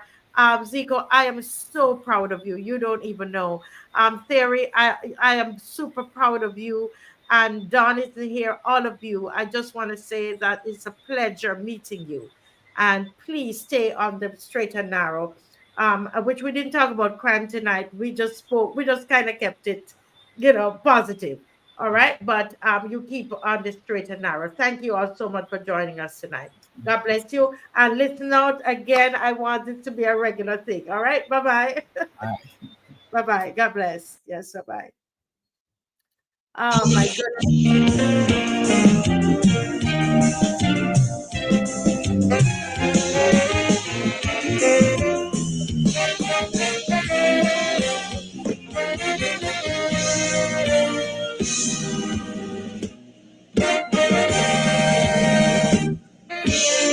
Education, education, this is the foundation.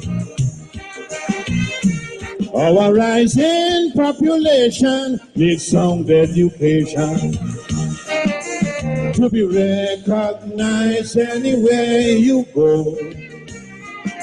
You gotta have your certificate to show to enjoy any kind of happiness. Knowledge is the key to success.